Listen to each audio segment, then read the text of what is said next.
Yeah. It's a broadcast. It's a broadcast. It's a broadcast, yeah. Like, share, subscribe, tell a friend, to tell a friend. DJ Ham about to go live again. So hit the likes, my friend, on your way in. First off, salute the chat. And to all new cousins, welcome back. Heard you searching for the real, well, this is where it's at. The latest topics and panels, and brother, don't get sent to the bathroom. We got all the stats, too, back to facts in the morning or the afternoon. Tuesday, women's POV, 2 Fridays, there's a jamming tune. It's a community of real, and we better than the world news. This might be risky, I hope you know. This might be risky, let's go, let's go. This might be risky, no, I love you, real, I love it. This might be risky. Salute to DJ Hamp, it's time to start the show. Salute to DJ Hamp, it's time to start the show.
Yeah.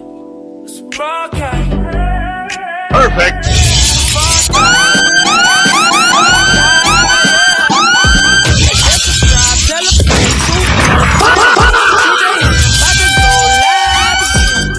So hit the likes, my friend, on your way in. First off, salute the chat. And to all new cousins, welcome back. Heard you searching for the real, well, this is where it's at. The latest topics and panels, and brother, don't get sent to the bathroom. We got all the stats, too, back to facts in the morning or the afternoon. Tuesday, women's POV, 2 Fridays, there's a jamming tune. It's a community of real, and we better than the world news. Might be risky, I hope you know. Let's go, let's go. This might be risky. No, I love you, I love it. This might be risky. Salute to DJ Hamp, it's time to start the show. Salute to DJ Hamp, it's time to start the show.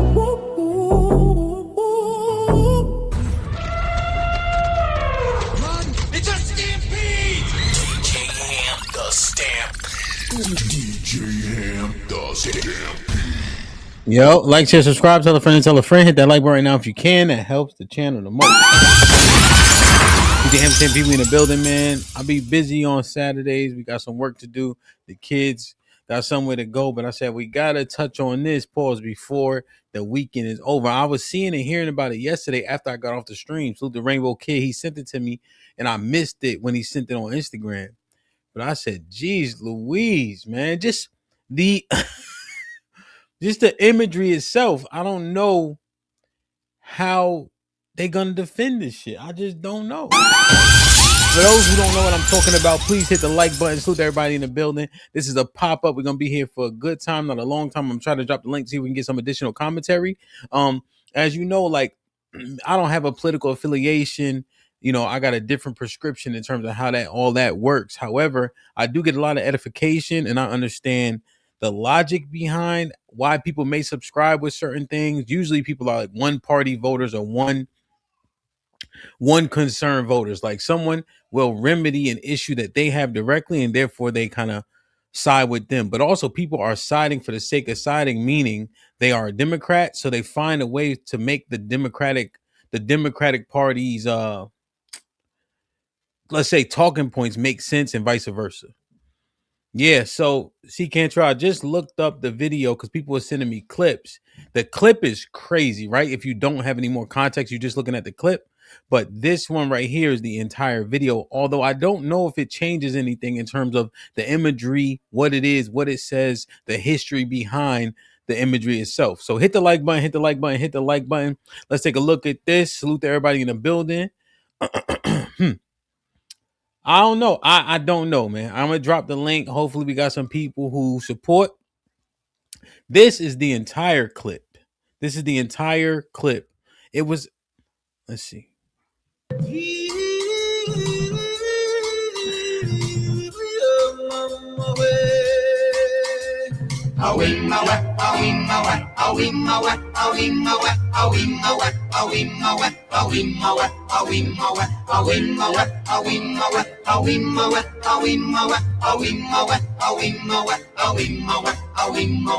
In the jungle, the mighty jungle, the lion sleeps tonight.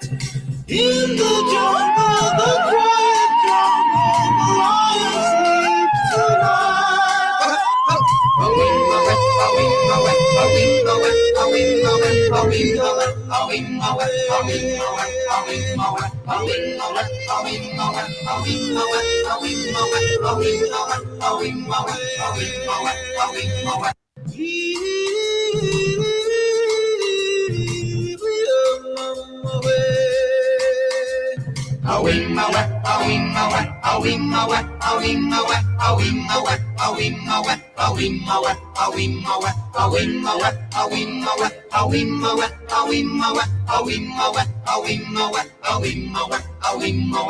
In the jungle, the mighty jungle, the lion sleeps tonight.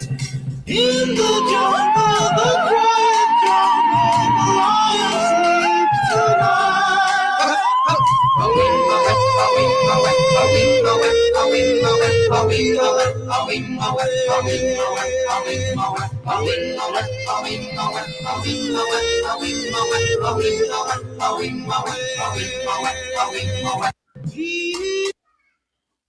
Wow. Perfect. Put him in the fucking bedroom. Get him out of here. So apparently that was posted on the President of the United States Twitter. They said it was to be done by a staffer, I guess, or something. But I don't know how. I'm wondering, right? The people who are in full on support, hella hot water. How do you make sense of this? How do you make sense of it? I'm just trying to understand, right? How do you make sense of it? Or do you guys agree, for the people that side are supporters of Donald Trump, or do you guys agree that this says exactly what it says it says and you guys are fine with it? Like, are you guys okay with it? Is that what it is? Yeah, I'm just trying to understand, like, what are people's breakdowns that said this is okay? Hey, Black America, I'm about to. I ain't gonna be up here too long, man. But I saw this. Rainbow Kid sent it to me yesterday on Instagram, and I said, "Yo, I gotta say something about it to see what the people say." The people that are in full support of Trump. How do you guys make sense out of this? I really understand. Or are you guys admitting, yeah, this is some bullshit? So here's what I saw from one of the Republican black men here. This is on Ball Alert from Tim Scott. So it says the right-wing civil war is loud today. MAGA voices are demanding Tim Scott step down after he publicly called out a racist video shared by Trump that portrayed Barack and Michelle Obama as apes. Laura Loomer led the charge, accusing Scott of betraying Trump and handing Democrats talking points during an election. I don't think Tim made him post that. Tim Scott, this is the post right here. I don't know if you guys can see it well, but I'll just read it to you. Praying it was fake because it's the most racist thing I've seen out of this White House. The president should remove it. Straight up and down, he just said what he said. So now they mad at Tim for saying that. Tim said this. Praying it was fake because it's the most racist thing I've seen out of the White House. The president should remove it. He just said what he said straight up. Which I think. Tim bugging. So now they mad at Tim. They want Tim to step down because I guess he went against the gang, but he understands the racial epithet. He understands the history behind them being portrayed as monkeys. As you saw, there was plenty of animals that were in the video. He could have put anybody anywhere, essentially. Yo, Shalom, Op. But he put them there. That is intentional. Ain't no other way around it. I'm just trying to understand what the people who are in full support have to say. Yes, they made Biden a baboon. I don't think that makes the monkeys, the two monkeys for Barack and Michelle, moot at anything. It doesn't clean up anything, in my opinion. Right? He popped it off. They the cover. Two monkeys. Yeah. Biden, isn't he senile at this point? Damn, that harmonic. That is a great harmonic. Said apes were not even in the Lion King. Perfect.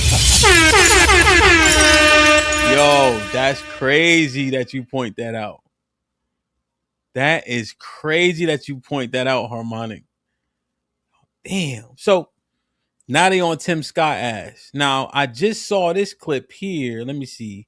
I want to see. So this is what Trump said. Let me see.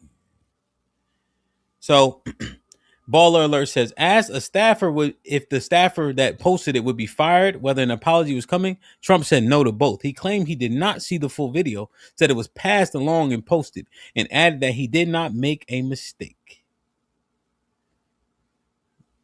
Social media post that you took down earlier today. Him not seeing the entire video is also inconsequential because if you saw the beginning of the video, that's the part that people take exception with, right? So if you just saw that part and say, yeah, post it, that almost leans to the fact that you literally knew the effect that it would have if you only saw the first 10 seconds of the video. You see Michelle and Barack as monkeys, and you say, yeah, post that shit. That shit kind of crazy. Okay, let me see what Trump said. Today, the White House says that a staffer sent it. Who sent it, and are you going to fire them? No, I looked at it, I saw it, and I just looked at the first part. It was about voter fraud in someplace, Georgia. There was a lot of voter fraud, 2020 voter fraud. And I didn't see the whole thing. I guess during the end of it, there was some kind of a picture that people don't like. I wouldn't like it either, but I didn't see it. I looked at the first part, and it was really about voter fraud in and the machines, how crooked it is, how disgusting it is. Then I gave it to the people to generally they look at the whole thing, but I guess somebody didn't. And they posted, and we took it down, and we did it, you know. But that was a voter fraud that nobody talks about. They don't like to talk about that post. We took it down as soon as we found out about it. So, do you have any questions, John? Mr. President? Him saying what he's saying, right? It's just a lie, yo, right? Because essentially he said he saw part of the video. You probably see the beginning of the video.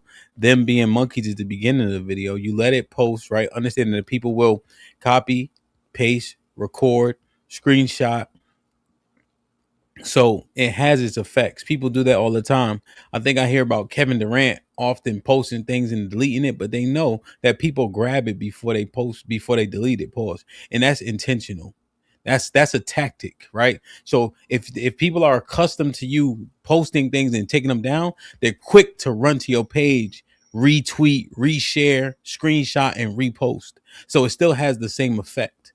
You know, it's probably even more potent if the people know something could potentially be taken down. You know, so that them taking it down is inconsequential because we know how social media works now. A number of Republicans are calling on you to apologize for that post. Is that something you're going to do? No, I didn't make a mistake. I mean, I look at a lot of thousands of things. Oh, see, Cantrell, I got you. I just think he's lying. That's all.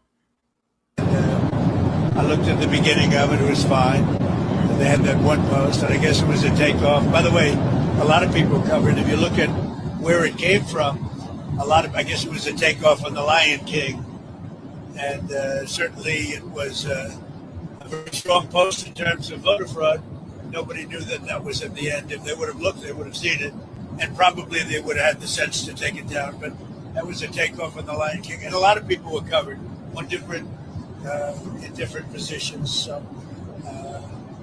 when I spoke to Tim Scott, he was great. Tim is a great guy. He understood that 100%. A number of Republicans. There was a massive spike occurred that that favored Joe Biden.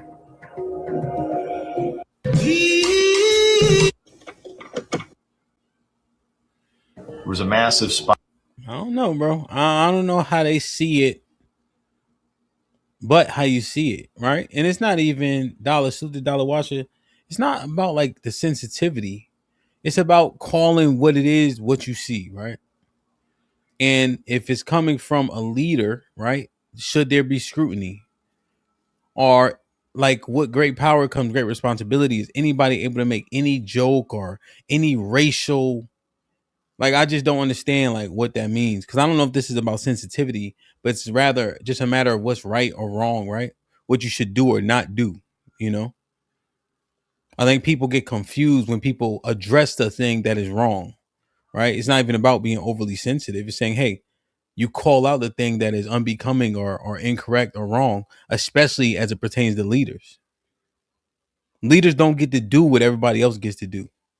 One thing, as an example, if I'm on my channel, there's very rarely where I'm gonna start yelling, fussing, and cussing and meeting somebody at that point if they try to become that way, right? Just because that's value for them. It don't benefit me at all. It don't serve me at all.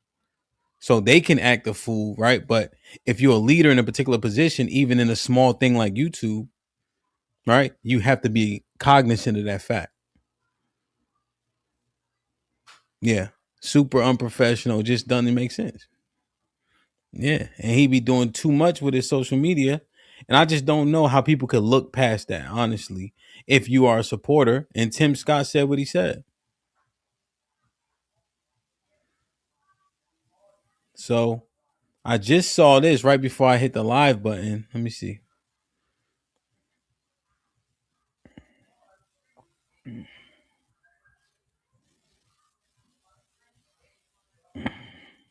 So I generally don't ask questions this way, but I just have to because to me, it's so obvious. Explain to me how this is not racist. Well, first off, I think it's racist just to assume that apparently black people own looking like monkeys. Apparently, we're just supposed to own it. So if someone says we look like a monkey or that they put us on a monkey body or like what they did with the advertisement where the little kid had, the black kid had a monkey outfit, uniform on, just like the white kids did, it's somehow racist. So blacks should view themselves as monkeys. And anytime someone calls us that or puts us on the head of a figure, that we're supposed to be immediately outraged that this person is doing this. And let me explain to you. Tommy, I'm sorry, I can't just let that go without asking you something. Have you learned anything or studied history in this country is around slavery and the depictions of black people in this country during slavery? No, I have. Yes, sir. Okay. And you know that that was a common thing to equate black people to apes or monkeys. And usually it was a reference to they came from Africa, so they must be apes and monkeys. Are you aware of that? Yeah, well, the idea of they came from Africa, there's a lot of animals that came from Africa. As a matter of fact, all of the ones that were depicted in the video, you guys didn't show the whole video. Biden was also a monkey. Well, Biden was a monkey in the video too, so why aren't we outraged? As black people, we have carte blanche to call anybody anything we want. And I'm from the South. That's not true. That's not true. Who can't we call a name? Y'all have had people on your show that call white people aliens, that call white people devils. No one gets in trouble on national television for calling a white man a devil. I mean, a devil is not just a bad person. A devil doesn't equate to race. It equates to character. No, we actually, if the person beside you would tell you the truth, we actually believe that the white people are devil, and many believe that we're aliens. We believe I'll give you. Tommy, no, hold on. I can give him an example. Argument, Tommy, don't put me in your. I'm not trying to. I'm not shoulder to shoulder with you. You asked me though, but you asked me if I knew a historical context, right. And so when I give you one back, we're talking. You're trying to talk about calling white people devils.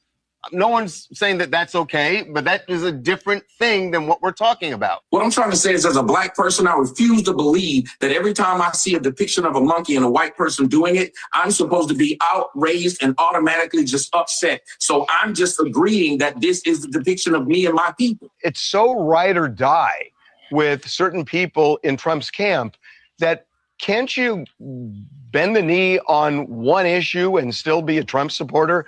Isn't this just one too far? Oh, no, listen, I am one, if you watch my show, I criticize him as well. I think the people who support someone the most should be the ones that are most critical of them. Should he have posted this as a president? I think 100% not. There's a lot of things that he does as a president that are unprecedented. We saw Tim Scott be able to say this is wrong, and I'm not sure why you can't say this was wrong. Well, first off, again, I would use the word racist versus wrong. They're two different things. When I hear the word of racist, I'm supposed to just be a afraid Klan member. And you have to understand, I've been black my whole life. And unlike you, I've been that makes two of us. That's what I was going to say, but unlike you. So now we're going to do colorism? I was going to say, but now we're going to do colorism? I've been dark. Okay. But unlike you, wait a minute. But unlike you, I've been dark skinned my whole life. Okay. And you know what I've been told? You know what I've been told by black folks? That same monkey, crispy, blackie, midnight, smokes, and all these words are supposedly okay that black people use against their own people. When you're trying to insult someone, you go towards things that they don't like. I don't agree with the fact that we can say, well, we can diss these people and that diss is okay. But that diss is a diss too far. Because when we diss this man and we call him an orange orangutan, but that's okay for us to call him that because he's supposed to be able to accept it. I think insults either need to stop or be accepted all the way around. There's no way for me to tell you, you should have a governor on what you say to me, but I don't have a governor on what I say to you. Fair, but he is kind of orange. And he can say it. And he can say that. So I generally don't ask questions this way, but I just... That didn't make a lot of sense. What you were pointing out is people seem to be okay with insulting others, right? But here's the key to the insult is still being acknowledged, right? So an insult is an insult is an insult, you know? As a president of the United States, where the country is allegedly 14% black, understanding the historical context of black people being referenced as monkeys, that's pretty much the long and short of it, right? So when an insult happens, we address the insult that's happening. We don't want to deflect to another insult that you think people deem acceptable. You just address the insult on the table. Just like Tim Scott did. He didn't even reference a whole bunch of stuff. He didn't add a whole bunch of salaciousness and satire. He said, hey, this is the most racist thing that came out of this White House. Let's remove it. He addressed what it was, right? And then he said, hey, this should be the next steps and actions. When people go to, well, you did this or he did this, right? But we ain't talking about them right now. We're talking about you.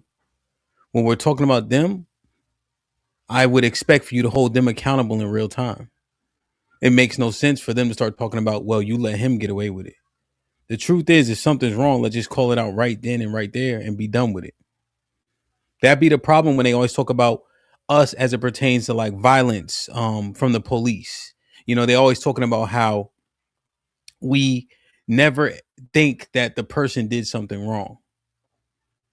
That's why it's uberly important that when you see a person doing something wrong, you call it as that. That way you maintain your credibility. You remain credible by calling a spade a spade. If you try to dance around something or deflect to a different topic, you lose your credibility in that aspect. So I definitely recommend that when we see something wrong, we say it's wrong and be done with it, you know, or offer a solution or next steps. So it's just interesting, you know. Harmonic made a great point because we played the entire video. There are no apes or gorillas, I think, right? In Lion King. The other animals that are in the video were actually in the movie, which speaks to intention, you know. So it's just interesting to me, man. I don't know. Perfect. Like, share, subscribe, tell a friend and tell a friend. Hit that like button right now if you can. That helps the channel the most. Let me see. Oh yeah, that's true. There's no pigs. Is that woman fat? The white woman that they had as the pig? I don't even know who that was. I'm gonna drop the link because I don't got a lot of time. If anybody want to discuss this, I'll play the video one more time for those who haven't seen it. But I just don't know. I'm trying to understand what would be the defense of this. How could a person who supports Trump, and let's say his policies are working, for people who support him, right? Him cutting certain budgets, they see the benefits. However, I don't know if this has to be all of it has to be mutually exclusive. I think there may be an opportunity here for somebody to simply say, "Nah, that's bullshit. You wildin'." So let me play it one more time, just in case y'all didn't see it. Because again, just to my earlier point, I don't think the whole video changes anything at all. But we can watch it.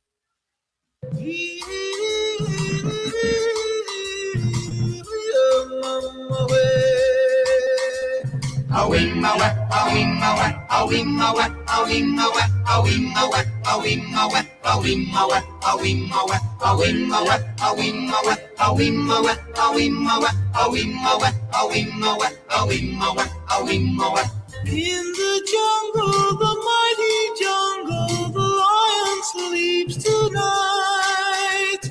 In the jungle, the quiet jungle, the lion sleeps tonight.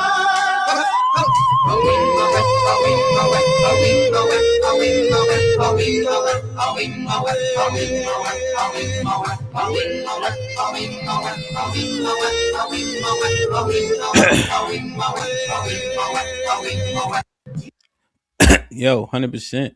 Let me read these super chats. And 2K, this kind of acknowledges or seconds or reiterates, what I was trying to articulate. So the 2K in the building. Perfect. With the 20 Shit ball like that. Shit like that. says, Shit like that. just like Tiff, when she disrespect my wife because she's not black. But if my wife says some black shit, she racist. It's wrong across the board. But shout out to you, my dog. Perfect. Shit like that. Indeed, and that's what I was saying. That's what I was actually saying, right? When we're addressing something, let's address it directly. So when we're looking at the monkey video, let's address it directly. When we're looking at racism on any front, let's address it directly. Acknowledge what it is at that point in time, right then and there, right? And either move forward, create a solution, or somebody get punished. I actually referenced, like, there was a shooting on the side of the road. I don't know if you saw it. It was in Florida. Like, the cop was off duty or something. They pull over because he ends up rear-ending them. The black dude gun butts the cop, and the cop shoot him up and all that. The family had to come out and say, nah, he was dead ass wrong. As opposed to trying to scapegoat or obfuscate with like some words that try to muddy it up. Nah, he was dead ass wrong. There was another story I covered.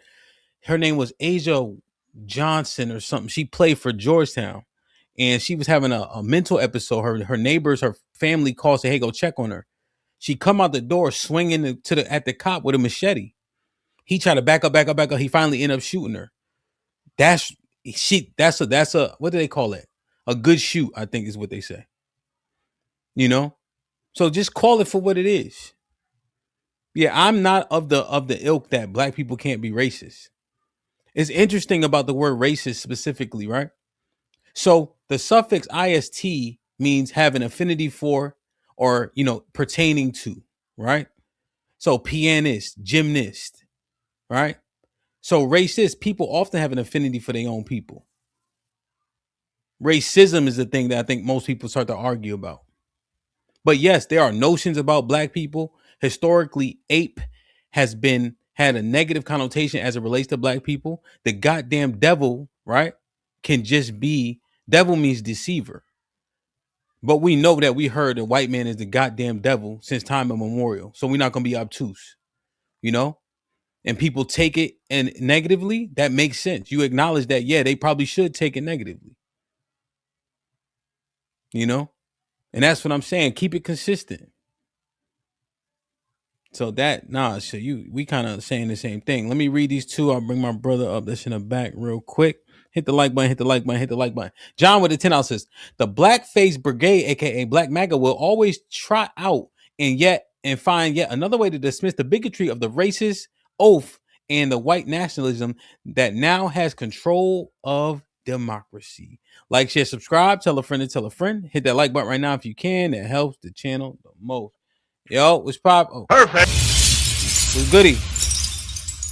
What's up? Can you hear me? Yeah, I can hear you. What's good? What's going on? No. I was just saying, as far as the imagery, it's a distraction because the economy is getting ready to crash, and I think, it was as a black person or as a fellow American, I think what he did was offensive, because anytime you associate people of color, black people, us, with apes, monkeys, gorillas, whatever it is, that's like a derogatory term. Matter of fact, what's my girl name? I was a fan of hers too. Erica Mena from Love and Hip Hop. She called, I forget that, Spice, I think her name is, a Jamaican girl, a black monkey or black gorilla or something like that. I'm paraphrasing. And she got kicked off the show. So everybody knows it's a derogatory, humiliating thing. I think Roseanne, who I thought was a decent actress, I think she got kicked off her own show for calling, I don't know if it was Michelle Obama or whoever it was, that other lady, a monkey. So everybody knows it's a derogatory term.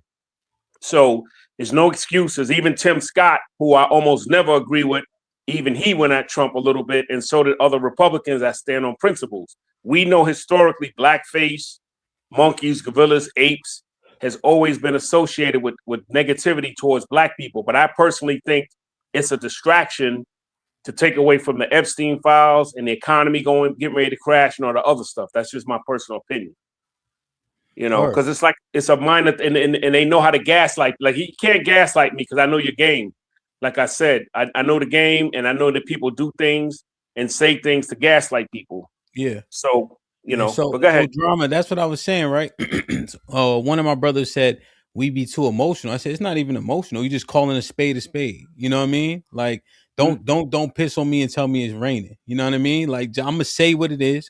I'm gonna correct you and I'm gonna move forward. I'm still gonna focus on the economy being fucked up and all that. You're not gonna knock me off my square.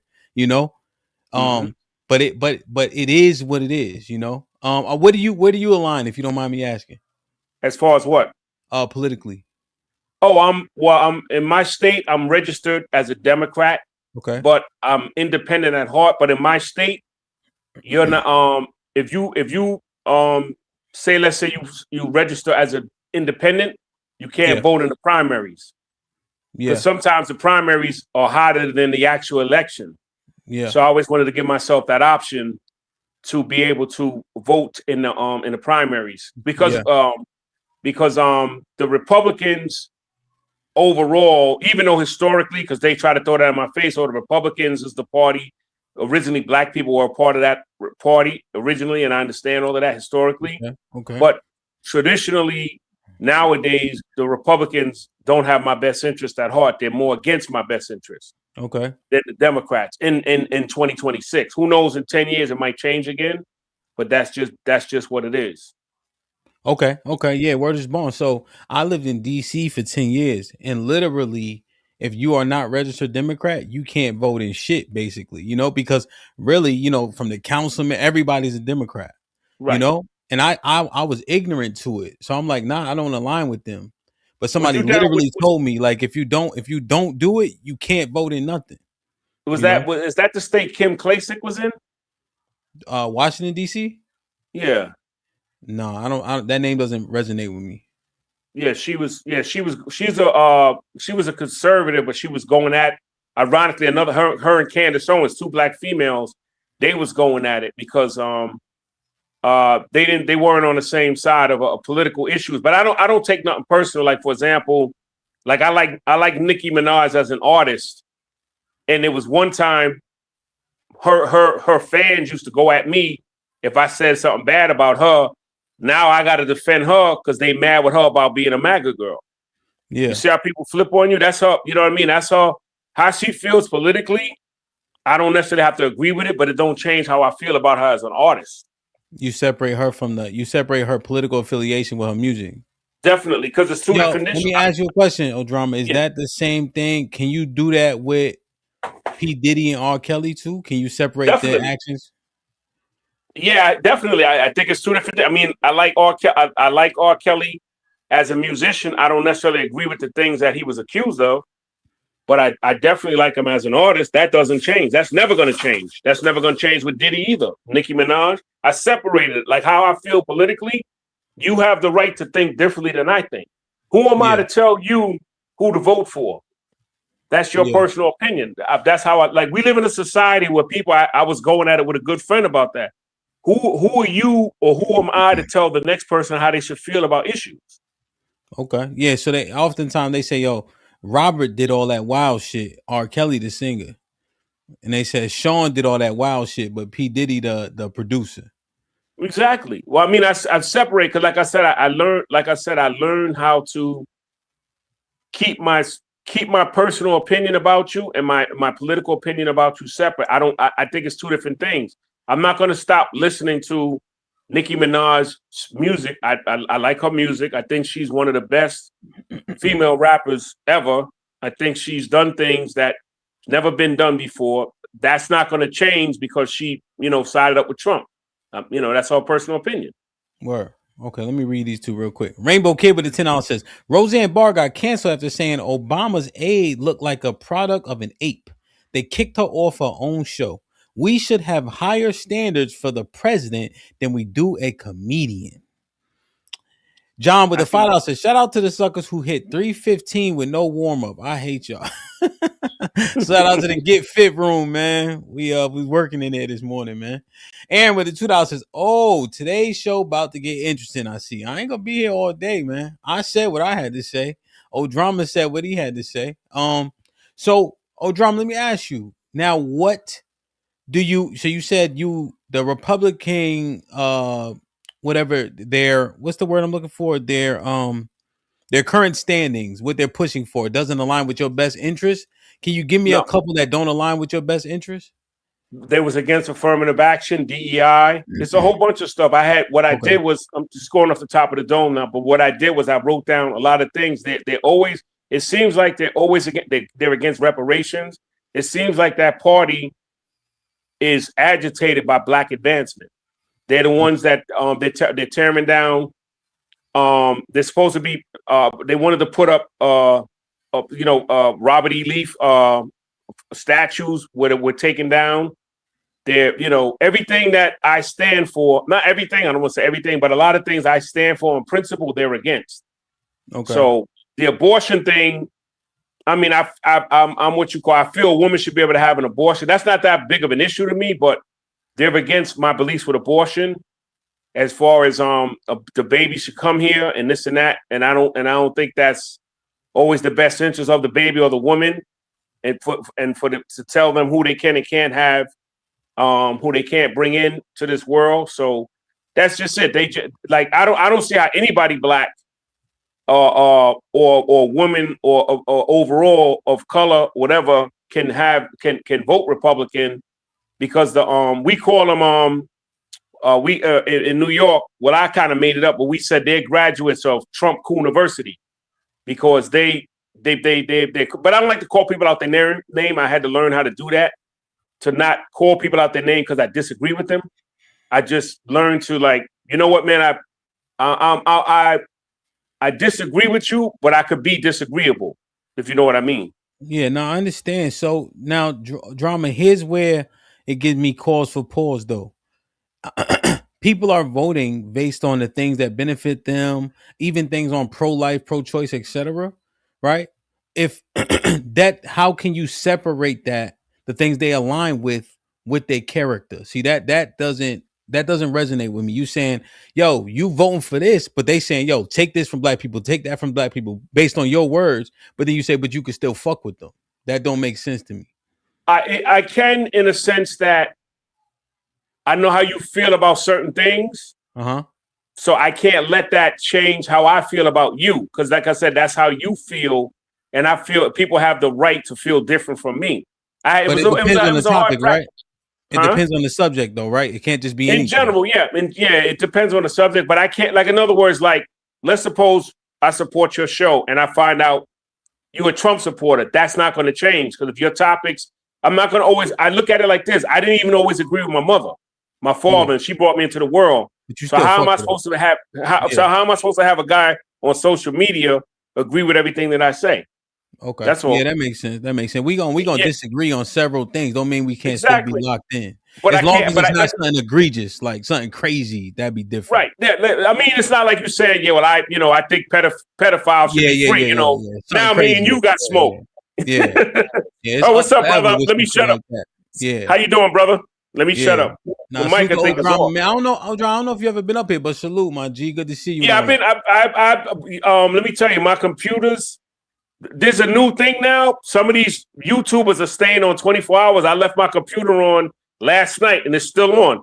Chaotic Truth and all these other things. These guys be. There's another guy called K Butter. They be online 12 hours. They got chat bots, and sometimes I just leave my computer on. Okay, So, word. Yeah, salute the chaotic, salute the cute butter, man. But yeah, John Henry, what's popping? Perfect. You want me to before he says anything, you want me to calm down? No. It's a panel. You good? Yeah, it's a conversation, man. What's going on, Drama? I don't think I've ever been on the panel with you. Nice to meet you. What's good, Hamp? Salute. What's popping?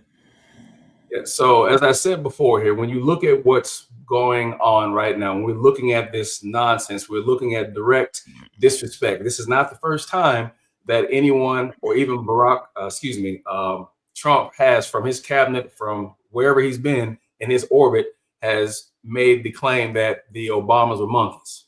This is not the first time. We've seen this before, but the thing is that it is more emboldened now that you have a white nationalist presidency in place, which if anyone says it does not exist, that is the foolishness of us as blacks. The biggest thing here is that if we do not know the history of why they talk to us like this, then it will be accepted by us. And just listening to Tommy speak, man, that is what I say. I'll call it out, because if they are emboldened to make the statements to call us monkeys, why are we going to show a level of restraint? Something that John Henry Clark normally talks about is, why is it that we preach nonviolence, but violence is what has taken over our culture, what has been brought to us? 4 different continents that we've seen deceit, destruction, and death brought by the same person, but yet we have to pretend that we don't see what's going on in front of us right now. Hence why I say the blackface brigade that you see trucked out. Oh, Trump is not racist. Oh, Charlie Kirk wasn't a racist. But yet you sit there and listen to him. And if you know history, then you know the specious commentary that they are making is a lie. And that's the thing that we've bought into right now. There's a lie that we will put our feet down, 10 toes down, as we say, and not realize that we've been lied to. But we will take it as fact. I'll go ahead and rest my plane real fast.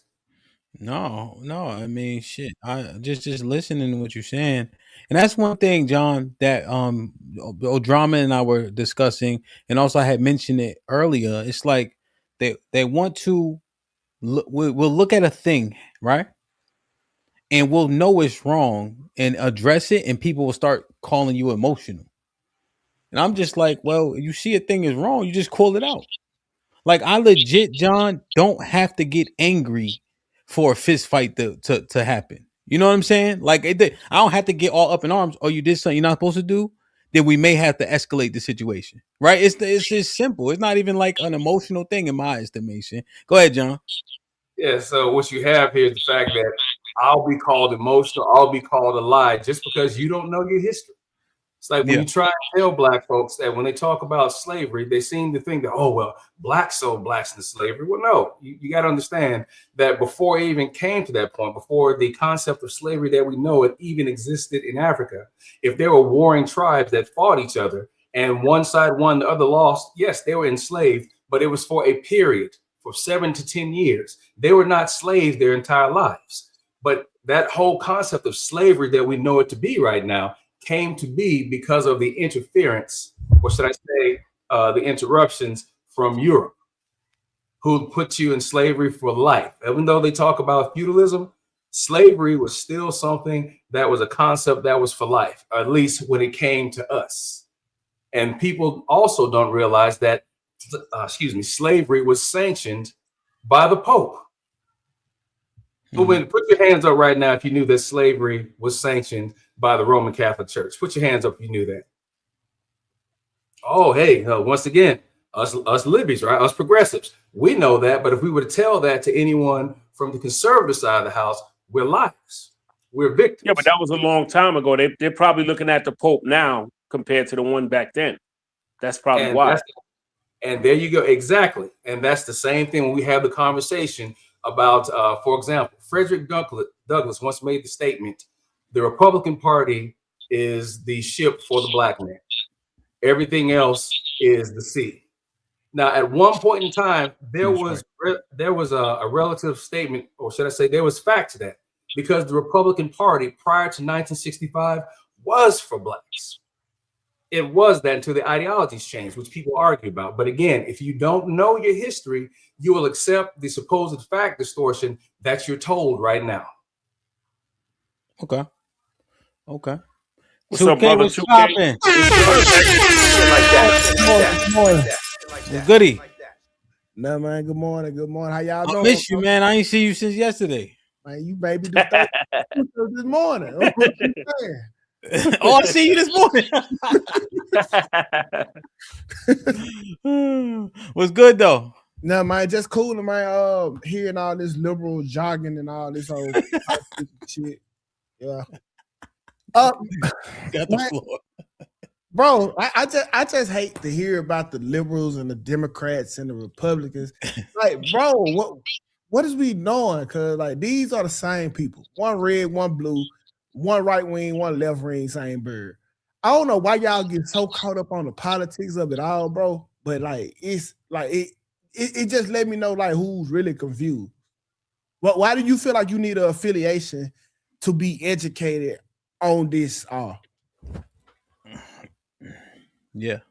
But that's you, brother John Henry. Oh, go ahead, John. With 2K, I agree. Every time I do these shows, I have to bring them up here so I can get edification. But I do not understand the alignments, honestly. Like that's not my wheelhouse. You know, it don't make a whole lot of sense to me, honestly. But John, question was for you. What was that, 2K? Roll it back to me, please. Like, why do you feel like you have to be in a certain party to, I guess, know more than the other? Because, like, to my knowledge, the Democrats and Republicans, both of them, like, they both were having their way with our ass. We got to be told honest at one point in time. So, first of all, I'm not stating that anyone has to be. I made a statement simply because Barack knew Obama knew the same thing I did. I did not say that you have to be in a particular party for knowledge to be yours. Did anyone hear me say that? No.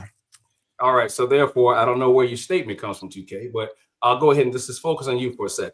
What I hear is someone who may not have the information that I have, but because you don't know it and because you align to no one, anything you say is going to be a point of fence sitting, as far as I'm concerned. You're always going to sit in the middle.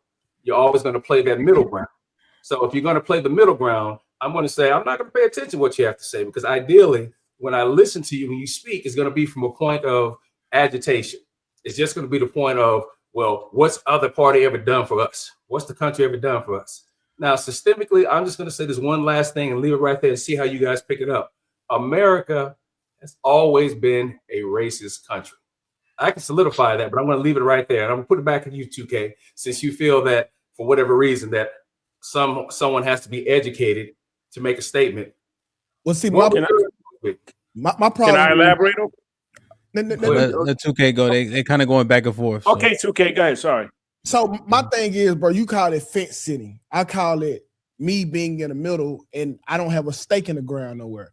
Just like they can be wrong, they can be wrong. But see, the problem is when you got your flag planted over here, when they wrong, you find a dumbass excuse and try to double down on whatever they got going only because your flag planted here. I'm not fence sitting. I am a man, and I know that they are a man. So they both have flaws. And just me having my fucking flag in the ground just because, and I'm gonna defend this point just because my flag on the ground over here, is stupid. It's stupid. So I really don't get how y'all just be, hey, I'm a liberal. It's stupid, bro. It's stupid. Can liberals be wrong? Of course. Can 2K be right?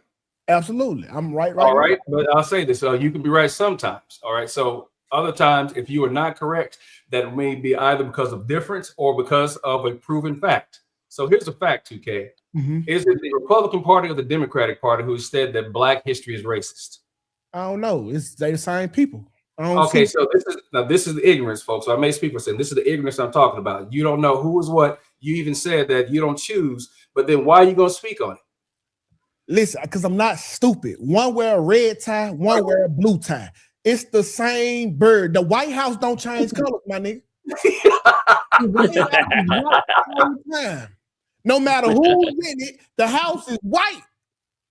Okay, so you can say what you want to. We was going through it with these people, the Democrats. We were going through it with the Republicans. And you, the smart nigga, as you want to proclaim, you want me to believe that there's a difference on either side of the spectrum. Can I elaborate off that?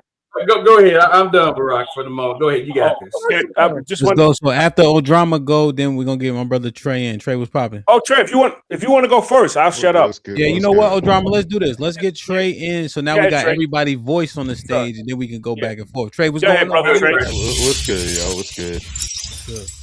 I just came to bring the far right up in here, man. This is just comedy, man. I'm still like in my almost 51 years on this planet, still amazed at brothers getting their feels over some ape shit. When I done freaking been through Gorillas in the Mist, Gorilla Unit, freaking like I done been through enjoying blaxploitation movies with all kinds of like gorilla and ape images. Man, I done been through Barack Obama freaking going ham, all in for the L. Gibbets movement.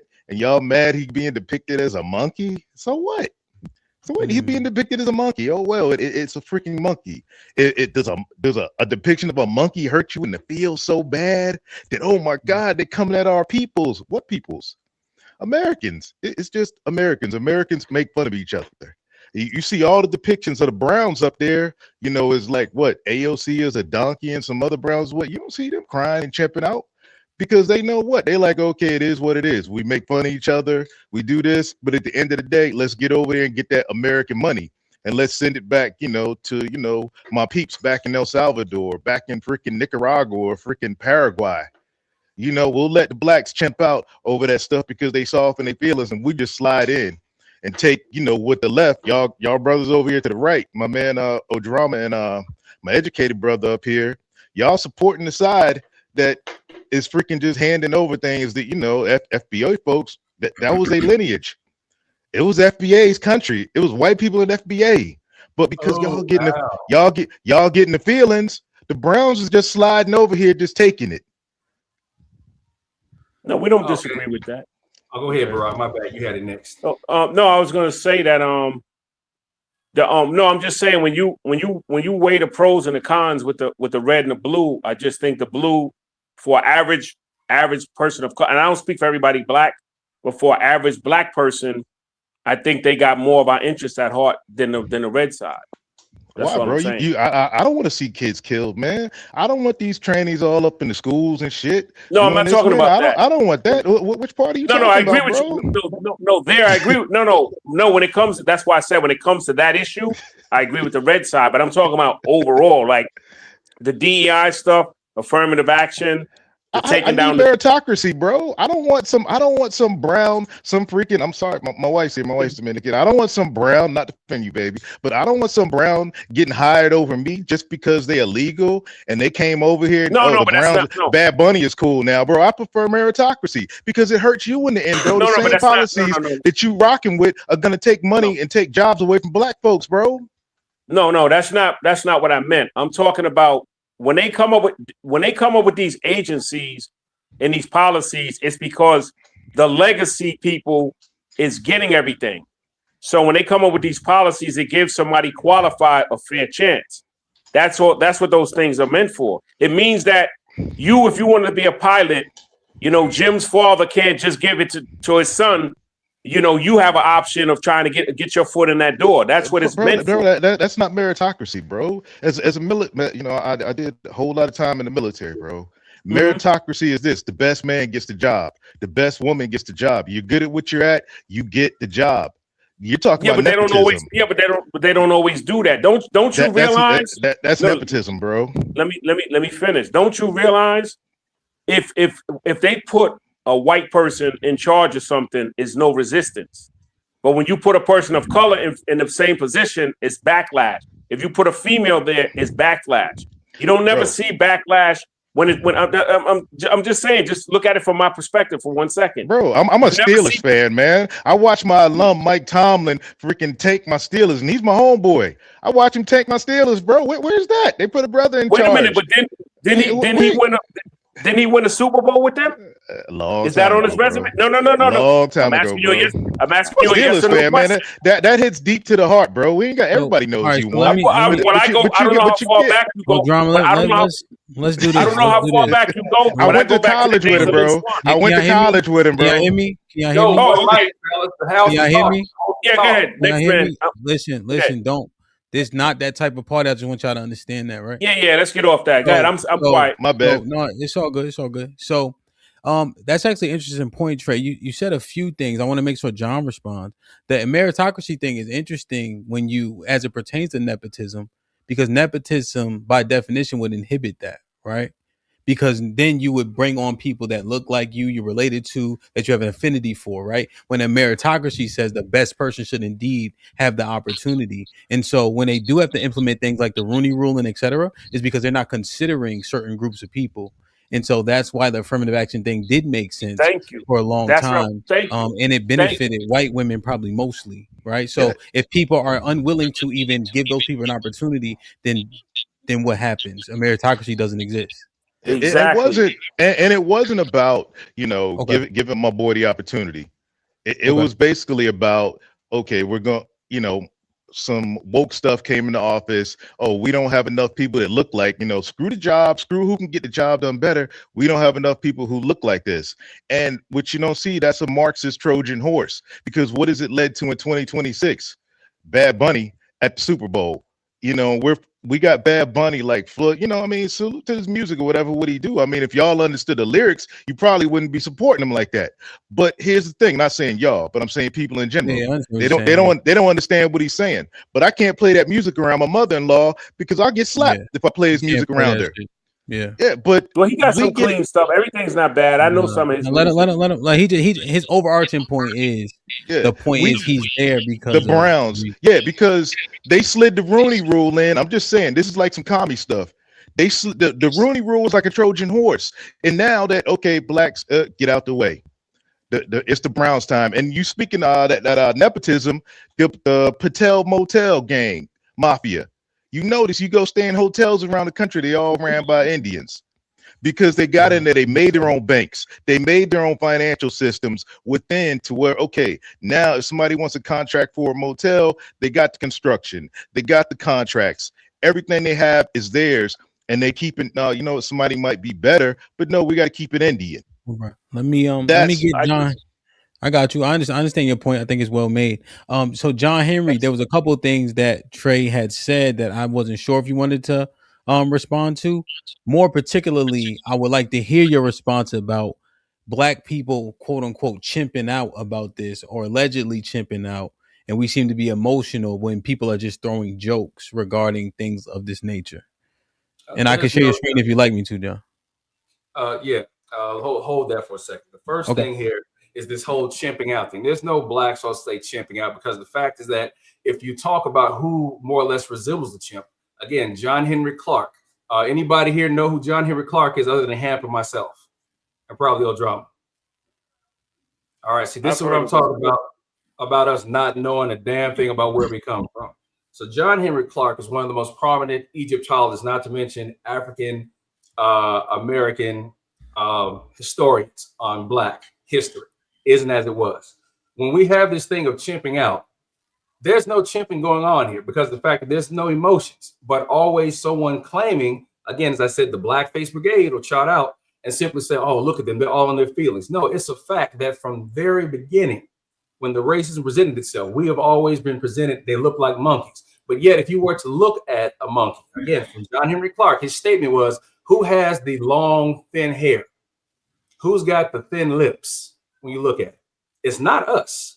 but it was always racial commentary that was directed towards us. So notice, as Hamp said, there's no anger, there's no emotion. There's just statement from fact that has been derogatory. It has always been derogatory. So that's the first thing. The second thing, talking about these Browns coming over here or whatnot, this is that foundational Black American, or I call it this foundational Black assery that we generally hear from who I call the Magical Negro Coalition, aka the Conjurers, who spend most of their time trying to conjure up some type of ideology that is going to fit in with their divisive rhetoric that they're trying to pin drop in the middle of African American history to co-opt it as their own. So this is what you generally get. There's nothing that you can speak of from FBA that is their own, because it never was. When we were taken from Africa, all right, there were no nukes, there were no Kappas, there were no Alphas, no Omegas, there were no Republicans, there were no Democrats. There damn sure wasn't any Masons or anything like that. We were all Africans. And the dumbest thing I normally hear from these guys, like the one in the center here showing his teeth, the dumbest thing that I normally hear is the fact that, well, they ain't like us. Look at what their experiences is. We are Americans. Well, wait a minute. So if you think about this, if someone calls me, and forgive me for using this language here, Ham, because I normally don't. If somebody calls me nigger in America and calls me the same thing in Haiti, is it not still them showing their distaste for my skin color and who I am? It's real easy, yes or no. Are you a nigger? Of course, I am not. However, there you go. In the story, you good then, homie. You good. Oh, we're not good, because the fact that, do you call anybody nigger when you're talking to any other Black folks? I do. All right. If they act like a nigger, I'll call them one. No, we're not good, homie, because you do that as a term of endearment. This is not. So I didn't say the soft day. I'll drop the hard R in a second if they act like one. You know, if you are nigger, no, we are not that. We are Africans. But the problem here is that I'm not an African, bro. I'm American, bro. My people been here forever. No, we have not been. That's another lie. My people been here forever, bro. If we were here, it's because of coming from either explorations with other countries. Man, this is why I rock a John. It's a whole lot of double speak, bro. It's a whole lot of double speak, bro. It's that Marxist double speak, bro. You said a whole lot of stuff, bro. Nobody sat here and spoke while you were out here dispensing your nonsense. Go ahead. Back to the double speak. My bad. My bad. There's nothing in my double speak that you can actually call that. Hamp, do I come up here telling lies when I show up? No, you usually back it up with evidence. You usually have. All right. So when I speak, I need you to understand what the host just said, Trey. When I speak, it's not because of the fact it's double speak. It's because I can substantiate where my words come from. The fact that you don't like what I'm saying doesn't have anything to do with fact. Has everything to do with the truth. I'm showing my teeth, bro. I love it. I love it, man. It's the most entertaining thing I had this morning. Well, let me say one thing I saw, John, that they kind of this is a double speak thing. Like when they say, like Trey, when you're saying like people get so offended and we just joking. But I noticed on the internet when I first got here, I don't know how long you've been on the internet, but niggas was saying small hat. I'm the Jew. Bro, and I'm like, y'all niggas can't say Jew. No, but I'm saying all this people talking about we should be able to say whatever, it's just jokes. And then I heard y'all all saying small hat. And I'm like, what are they afraid of? If you're speaking about a person, a particular people in context. Yeah. Well, I respect the platform. I'll respect the platform. Yeah. If I'm on somebody's platform, I'm my East Boone Coon is conservative. If I'm on his platform, I know there's certain things that he don't want mentioned because he wants to keep his monetization. Me, I lost mine. So I don't give. You can say whatever the hell you want on mine. Yeah. But here's the thing: is that listen to this though, right? Because I understand. I understand why, right? But it directly goes against all this. People shouldn't be offended, or we are too sensitive, because then at the same time you make sure to respect the people that could take food out your mouth. Come on now. But then sorry, go ahead, 2K. I said, come on now, you preach. Yeah, and so but then hold on real quick, right? And then when another group takes exception with something that also has historical connotations which are negative, now they sensitive. See that doesn't coincide with me. That doesn't reconcile. Well, here's the thing, man, and I look at this as a group thing. Now this whole FBA, we was Africans and shit. All this started after 1988. Before it was from where you from, with your daddy last name. You know, my dad from Mississippi, bro. That's what it's all about. I grew up in VA. That's what's family, bro. All this FBA nonsense don't mean nothing. You know, because the thing is this: when I joined the army, nigga, you was from Texas. I don't rock with you. It's whatever. I got white boys, rednecks from VA with me. You know what I'm saying? They my homies because they grew up with me. They down with me. Not nobody just because you got dark skin and you from freaking Alabama. You my peoples. No, the fuck you ain't. Mine is 2 up, 2 down. But this is what this is devolved into, because once you can group a people based on some made up thing like the Jews, now the Jews will convince black people into their victimhood. You notice with like the whole, what was it, Andrew Tate and the whole Heil Hitler song going on. You had all these Jews playing the victimhood playbook. Oh my God, you know what they did to us? 6 million, the way they did our peoples and all this. Blah, blah, blah. They're playing the same victimhood narrative that they taught niggas in the 1920s. Now, John, do your history on that, bro. Who taught niggas this victimhood shit in the 1920s? Jews. And you wonder why niggas can't speak on them or scared to speak on them, because that's their masters. All right, so I've just seen y'all do it at nauseum, you know. And the thing is, right, when whomever I'm speaking about, it's within context of what's being said. You know what I mean? I'm not making any well, I'll reserve my points because I don't want to monopolize. So I don't want to blow up your platform, bro. So that's why I'll go ham on it, but I don't want to, I don't know how sensitive your platform is on that. It's not about going ham, right? That's not the point. It's about how y'all make sure that you don't even touch them. But then when another group, now they are emotional and they chimping out, that's the thing that doesn't reconcile. I think you were mostly responding to John, not so much to what I said, but I think I already kind of know the answers to it, right? They have the pull over us, you know, and it just resonates. But then we attack each other so easily, so quickly when we call out a thing that is unbecoming of a president to do, seemingly. Let me get how you say your name out? The Chuster? The Chuster. Chuster, what's going on? How you? Devin, what up? Chuster, you got the floor. And Trey, I'll let you get back in. I wasn't trying to just override. No, you good, bro. Yeah.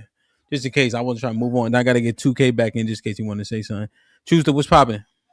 No, I'm blessed. Appreciate the platform. Peace and blessings to everybody on the panel. And I'm gonna kind of piggyback off of what Trey was saying a little bit, right? Because what we're doing here is, and here's the dichotomy, right? We're saying when somebody does it, it's inherently racist, and we're not looking at the nuance in it. But then, like he said, he pointed out gorillas in a mist. He pointed out what we call each other on a daily basis, and that's not attributed to racism.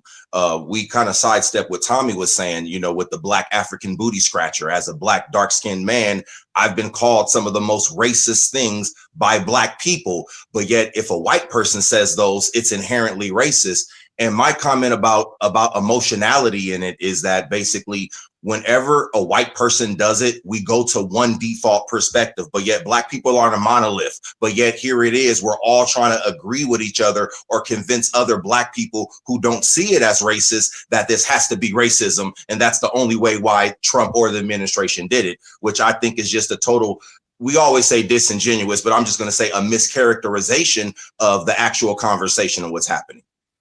Okay, so you're saying racist is racist regardless of who says it, or we don't make a big deal out of it when we racist to one another?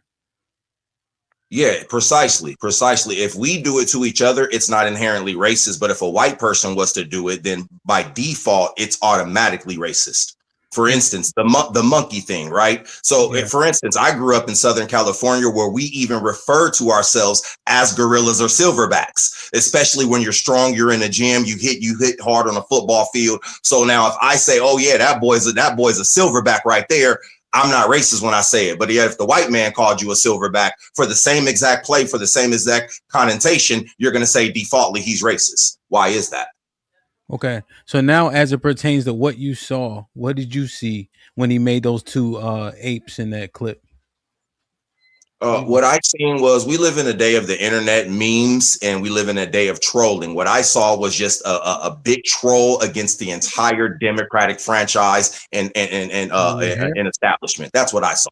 I just saw the Trump administration saying, hey, all the Democrats who've been making all this smoke, talking about everything that I have been doing, haven't been doing, you guys are really quiet now because in the jungle, in the mighty jungle, the lion sleeps tonight. And that's what I saw. It was just a troll in the day. Like, we've all been in chat rooms, we all play games. We know how we talk on the internet. And I think what happened is a lot of things that are happening on the internet are transcending into everyday politics, into mainstream policies. And now we're making the false comparison to what's actually happening on the internet. Trolling. Simply put, it's just trolling. Okay.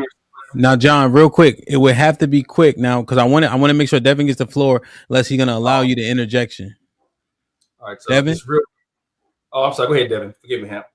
Devin, will you gonna allow John's interjection? He wanted to reply to Chusta real quick. Okay, go ahead, John. So I was saying the ignorance of what's being talked about the jungle and gorillas and silverbacks is that context is what's being left out of that. Because notice when the Chusta's talking about the gorilla. The silverbacks, when we say that with pride because of the fact that we're not degrading ourselves. It's not used in a manner to disparage us. We're speaking of the strength of that. But then when you hear someone white call someone black a gorilla, it has nothing to do with the gorilla's strength or anything about his charisma or anything like that. That's everything to do with, look at this black monkey looking ass gorilla nigger over here. So it's the context that's missing from that. The second thing that I wanted to add to that is people just don't seem to realize lions are fantastic. Lions do not live in the jungle. All right, that is just something that has been stated. Look it up for yourselves, folks. Lions do not live in the jungle. They are prairie dwellers. But once again, this is that misinformation that if we don't catch on to it, we'll carry it forward. Going back to Trey's nonsense, could you share my screen here? We were talking about meritocracy, that the right people win jobs, right? All right, so it's a quick interjection, remember, because actually Devin allowed it, so I just want to make sure. I'll land my plane here. My bad, Devin. May I do this one last piece, bro? Because I got to get out and go pick my car up. All right, so I want you to look at this, Trey. You talk about meritocracy, all right? The best people for the job are put in the jobs. Everybody that Trump put in his cabinet right after he came in had lost their individual elections. All right, you can go up and look at these names here. This is not meritocracy. All right, this is a bag man pulling in the folks who are all about him. Every name that you see here are all the people who lost their respective elections before they got pulled into the cabinet because of the fact that even though they were losing, they were saying, oh, Donald Trump is this, Donald Trump is that. He is where we need to go. They were playing for an audience. So no, I say your nonsense of meritocracy is not accepted, at least not by me, but here are the facts. All right, Hamp, that's all I need. Devin, your show, bro. Well, can I reply one quick thing? Just one name. One name. All right. Y'all selected Kamala Harris, bro, as your was that meritocracy? That's all I gotta say. All right. No. Man, what's up, kid? What's up, man? Go ahead. This is the biggest issue that I kind of have with John and his thought process. Is like, yes, he's informed, but he's one of those university professors who got a degree but never could apply anything to the real world, to where it's like he's saying all these things, but it's like, what are you teaching the black people that progresses them besides this victimhood mindset? Like, what are you putting out in the world that says, okay, this, it's like at the same time, it's like you're complaining about the this thumb that you're under, or you're complaining about this and that, but you don't give a solution or anything that actually progresses or gets us out of that situation. So where it's like, no, you can't respond yet because I'm still talking. The thing is that you are over here saying things that just like ultimately placates to the victimhood mindset, what they said before. It's like you want to always have this victimhood mindset, and that's where your power comes in. You're never going to have the power if you always place yourself as a victim. And the reason, and I would say go back to the point where you guys were talking about the Jewish people, whatever. People just don't want to say it because they actually have power, and they've learned they used it to their benefit when they want to, but it's like they already have a lot of power, so they can do something about it. That's why people kind of backlash off it. I would say overall, the people who've disparaged me the most are other black people who've said things that were like racially undertone. Whereas, like, if I don't agree with them, if I want to go agree with something Donald Trump says, they always say something racist. But at the same time, does him portraying Barack Obama and Michelle Obama as monkeys hurt my life? Is that what policy does that relate to say, oh, I'm gonna have a worse time in my life or a better time in my life? Like, why isn't that the conversation? What this is like when we're having this conversation, it detracts from the actual things that we need to do to progress. Or is it like that's it? That's all I got to say about that. And Devin All right. is go ahead, John. All right, so let me go ahead and make some corrections for Devin here. Because obviously, he doesn't know me, but what he's talking of is the same type of thing I just spoke of. Now, when you talk about victims, who do you think taught victimhood? Who do you think it came from? But the thing is that if someone claims of having been a victim, no one wants to talk about who does the victimizing. All right, so I don't care. That's the point. Bro, hey, I need you to be quiet, Devin. Hey, Devin, I need you to chill. You want me to chill, right? Create your own. All right, one love, bro. So again, it's about him saying that I don't care, but I can't say I don't care because I look like all of you on this panel. My whole aspect of saying it's just me doesn't mean anything, just me, because even where I go, I am a representative of all of you, even if you are not there, because of my skin color, because of the way that I may present myself, just who I am. So I don't have the luxury of saying, man, it don't matter. It's just me, how I feel, because we are a representative of all and each other. But the thing here is that there's no unity amongst us. We can sit here and fight amongst ourselves, and we can sit here and see blatant racism, but we can't unite on that. But when it comes to getting the vote of America, even the poorest of whites, Lyndon B. Johnson used to say, teach a white guy, more or less, what was that? More or less talk about teaching the fact of being a racist. It doesn't matter. I'm paraphrasing, but in the end, you can take the money out of his pocket. Basically, what he's saying is that no matter how good a black man may be, we will still be, and what was that Trey? You like to use a hard R, we will still be a nigga to them. But you can take the money out of that white man's pocket as long as he believes, even the poorest of them, believe that they are better than the richest of us. Okay, would you say that helped me in any type of way? Well, no, it's not. I'm not trying to help you, Devin, because you do not want to be helped by anything I'm saying. Second of all, if you want to know, if you want to know where my words come from, you can go to 1970 John Henry. All right, YouTube.com at 1970 John Henry. That's why I teach. That's why I put out my words. Sound more like Karl Marx, bro. Again, you don't even have a conversation of looking about Marx, but yet you use that as a conversation piece. Well, one thing, John, I wanted to, Devin, it doesn't resonate well with me that you're saying because someone will be insulting, but you don't feel insulted, then you let it ride. I don't understand that sentiment or modus operandi. You know, can I get in on that hat real quick, Devin, if you don't mind? I'll clean up real quick and I'll let you have it. I'll be really short.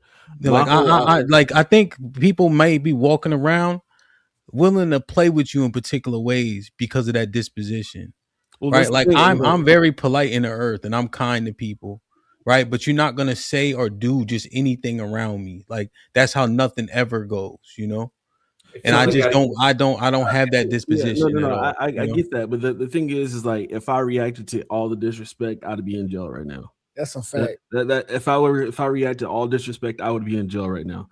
The thing is, this the way I thought about it is if you're not hurting my family, you're not taking money out of my pocket. Like I clock it, I understand. I'm like, all right, I got you. I know who you are.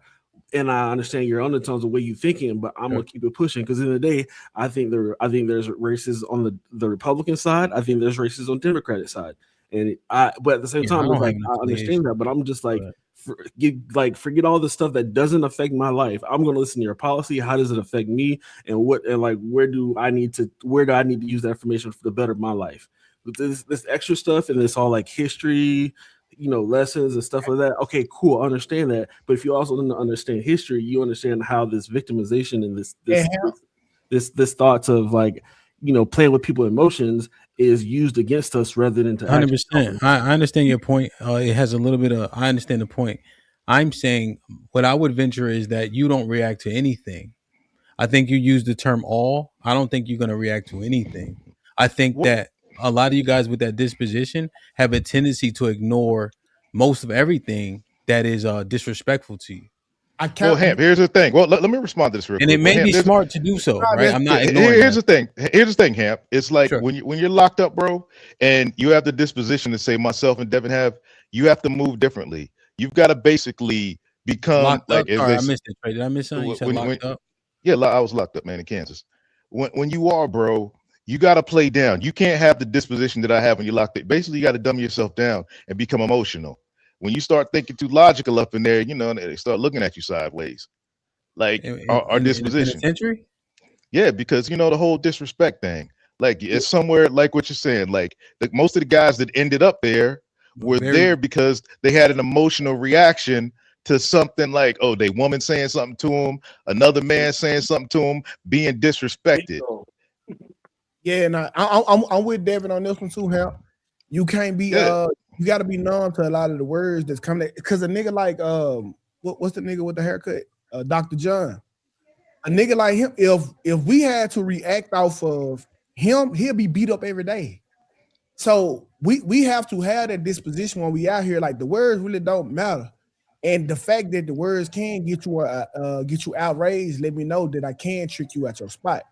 So even like when the words do bother me, I have to isolate myself to even let that go because I can't let you see me sweat, or but that becomes a weakness fast. Because the moment I know I can say something that can get you off your P's and Q's, I know that you're a liability. It's just a matter of time with you. Yeah, I've heard that sentiment. I think that sentiment has merit, and that's why I think I try to control the environments in which I'm in and how I conduct myself, So I'm gonna be kind. I say yes sir, no sir, excuse me, right? And I'm saying but on purpose, 2K. If I'm not playing, I'm not playing. But here's one of the things. There's certain things that you won't get off around me, right? Because I don't know where ego and pride and how valuable those things are to men, but respect, ego, and pride are valuable to men. And if you're willing to relinquish that for whatever the reasons are, I have to assess those reasons before I give it merit. But here's the thing, Hamp, is when you got a family and kids, bro, you got to put them and your lineage above that. You got to be able to say, okay, this nigga, this nigga pissing me off. This nigga, when you dealing with a weak emotional dude, and they can react a certain way, and you might have to lay that dude down. You got to be like, all right, bro, you got it, and just walk away. Yeah. Because you know what you're gonna have to do to him if you get him too much in his feels. Here's what I'm saying, right? Okay, let me say this to the point, Hamp. Yeah, one second. You got to choose. I just want to reply to this. I don't want to forget if you don't mind. Right. So I have family and kids. We have assets. Right. So I'm not even speaking from a person who is in an apartment with a futon and a PS5. And here's the thing about checking stuff. Right. I think when we see it, we think it's extreme always. But there's several ways in which you can address an issue. Right. Because you don't want people to perpetuate negative things, and you had an opportunity to maybe quell that.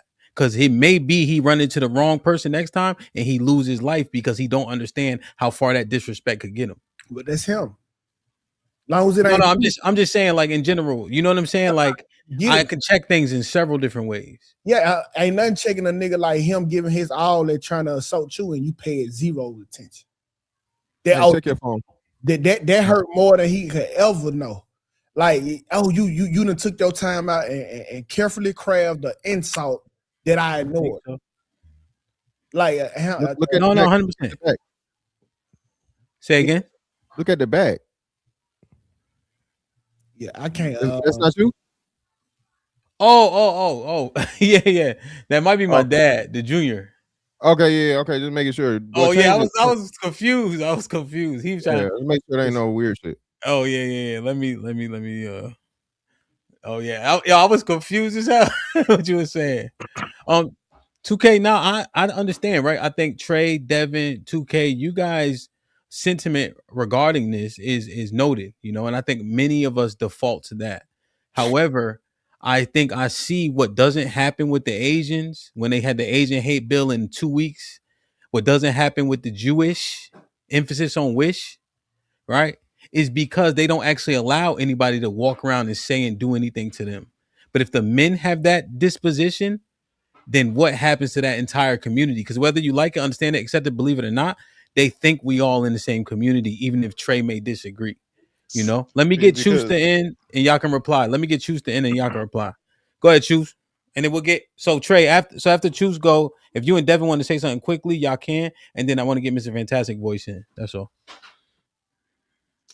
Yeah, no, back to Devin's point, right? And it goes to what you were saying, Hamp. I think Devin had clearly articulated what he believes is disrespect, right? So I think some guys might look at, well, it's disrespect if you call me a certain word or say a certain name. I know some men don't want to be called, the B word. Don't call me that as a B. Choose. And like Devin said, Choose. I don't Allow me care this. what you call me as long as you're Choose not real quick, taking money. real quick. Allow this interjection. We don't say some here. Do you think the majority of men take being called bitches disrespectful, or a minority of men? Majority.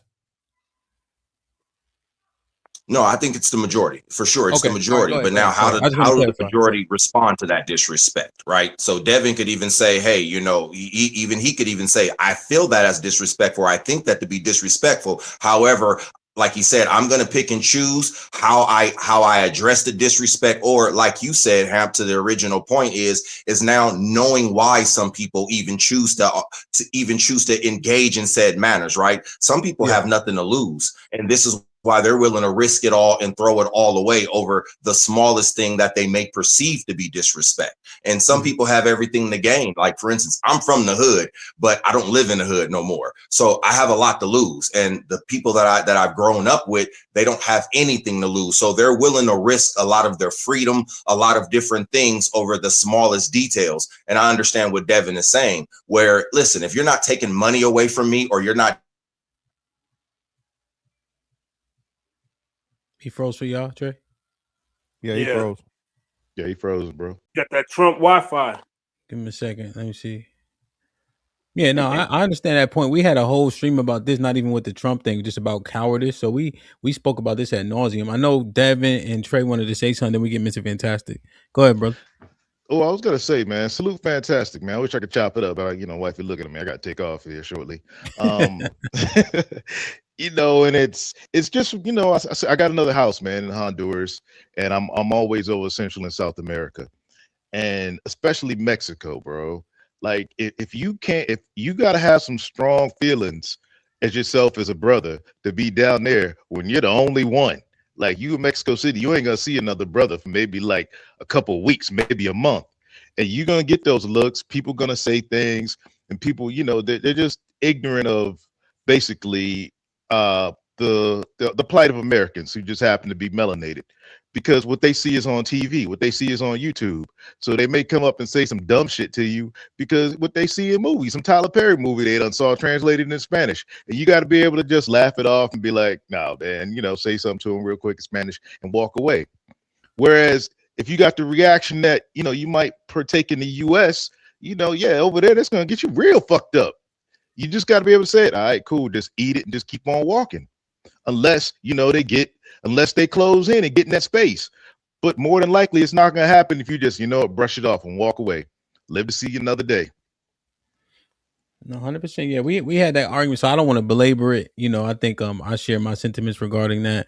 And I acknowledge the fact that, having that diplomacy, but I just wonder, man, how much assets, how much responsibility makes us into a recluse. I'm just not sure. But salute to Trey. Hey, Trey, don't get in trouble now. You got to go. Yeah, man. But y'all take it easy, man. Y'all big up everybody. Safe, man. No doubt. Hey, a Dominican woman, man. I gotta, I'm trying to get out. My mango might not come out right next time. Right. Y'all take it easy. Brother. Who's that? Yo, 2K. Me. Go ahead. I really wanted to tap in with John because, I feel like as smart as he is, I kind of feel what Devin had to say about him. Like, you just a smart nigga with a reference point to everything that you saying. But what are you doing with this information? And my biggest pet peeve in life is an old nigga who refuse to teach or who don't have any information to give the youth. That's literally my biggest pet peeve. And niggas like John, bro, there's a reason why he can't get across to be likable. Because it's kind of like he got this abundance of information that he only uses to insult people who he deems to be below him. Like, oh, do you know this person? Do you know this person? Nigga, do you know my grandma and my granddad? They told me a lot of good shit too. Like, what the fuck they got to do? Is you gonna give some knowledge up or what? And so that be a lot of the gripe. Yeah, with people like him. Okay. Not do many people. Yeah. So now I think EBD, let me ask you a yes or no question. Who you agree with? Let me ask you a one word answer question. Who you agree with the most so far based on what you've heard? I missed the last like 2 minutes. Okay, before that. How long you been listening? Since the beginning. So Okay. I agree more with John Henry when he was talking about. Okay. When he's talking about knowing your history, knowing the context, things like that. Okay. Let me get Mr. Fantastic in because 2K, I think I kind of knew EBD may agree with John Henry.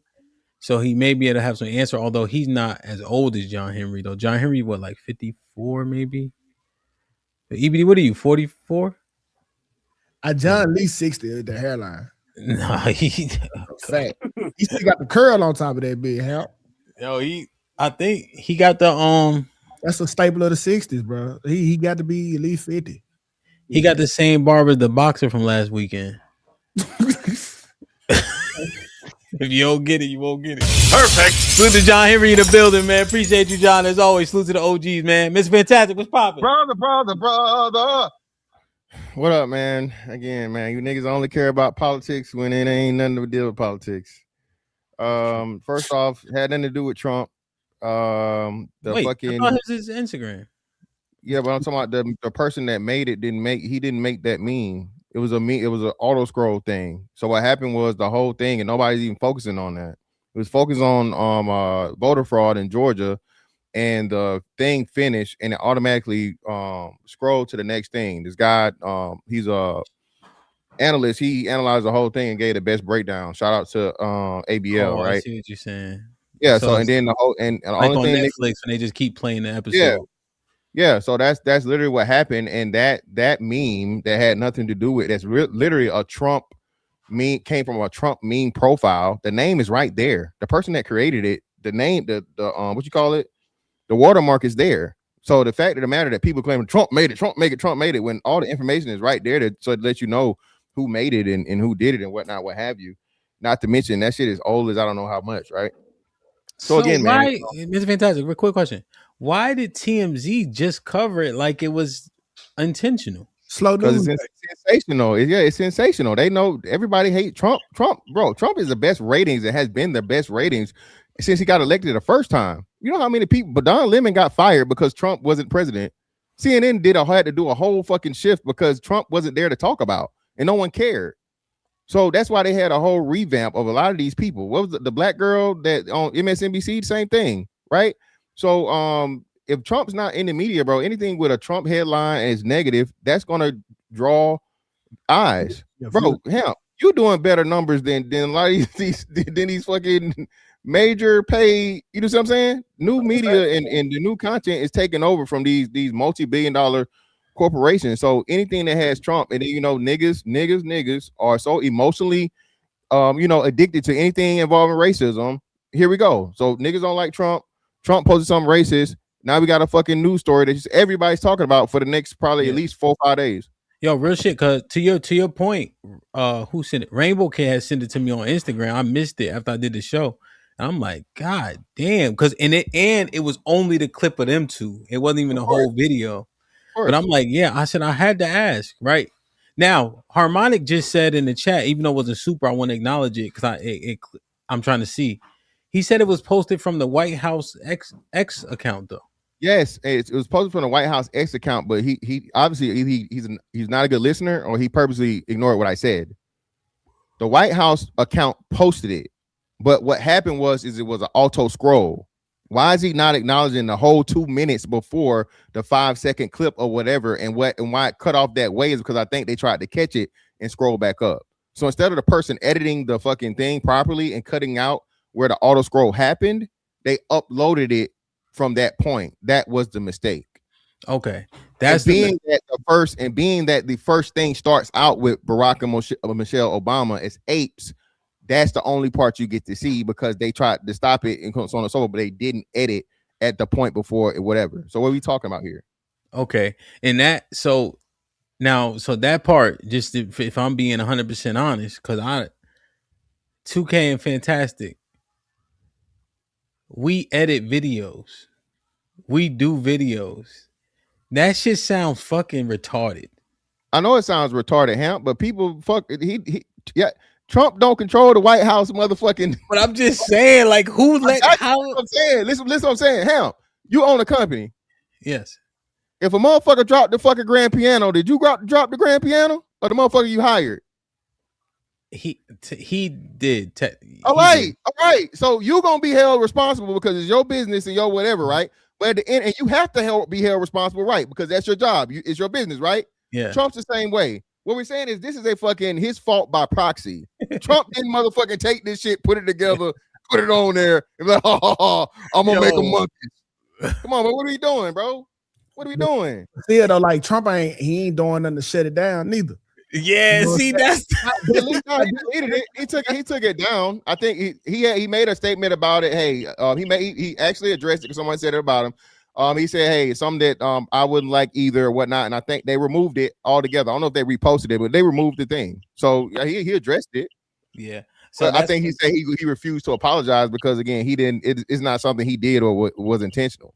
Yeah. So see now here's where the rubber meets the road. And I want to get 2K point on this because I think his political affiliation kind of more like mine. Like that shit all the same to me. I don't know why y'all be affiliated with either party, but here's what happens on Mr. Fantastic. They drop the piano. I apologize. You see? So if my guys slide the piano down the stairs, I do say I apologize. Right? But see, how long have this the bridge of it all now? Go ahead. And you get to play back into the MAGA audience. You know what I'm saying?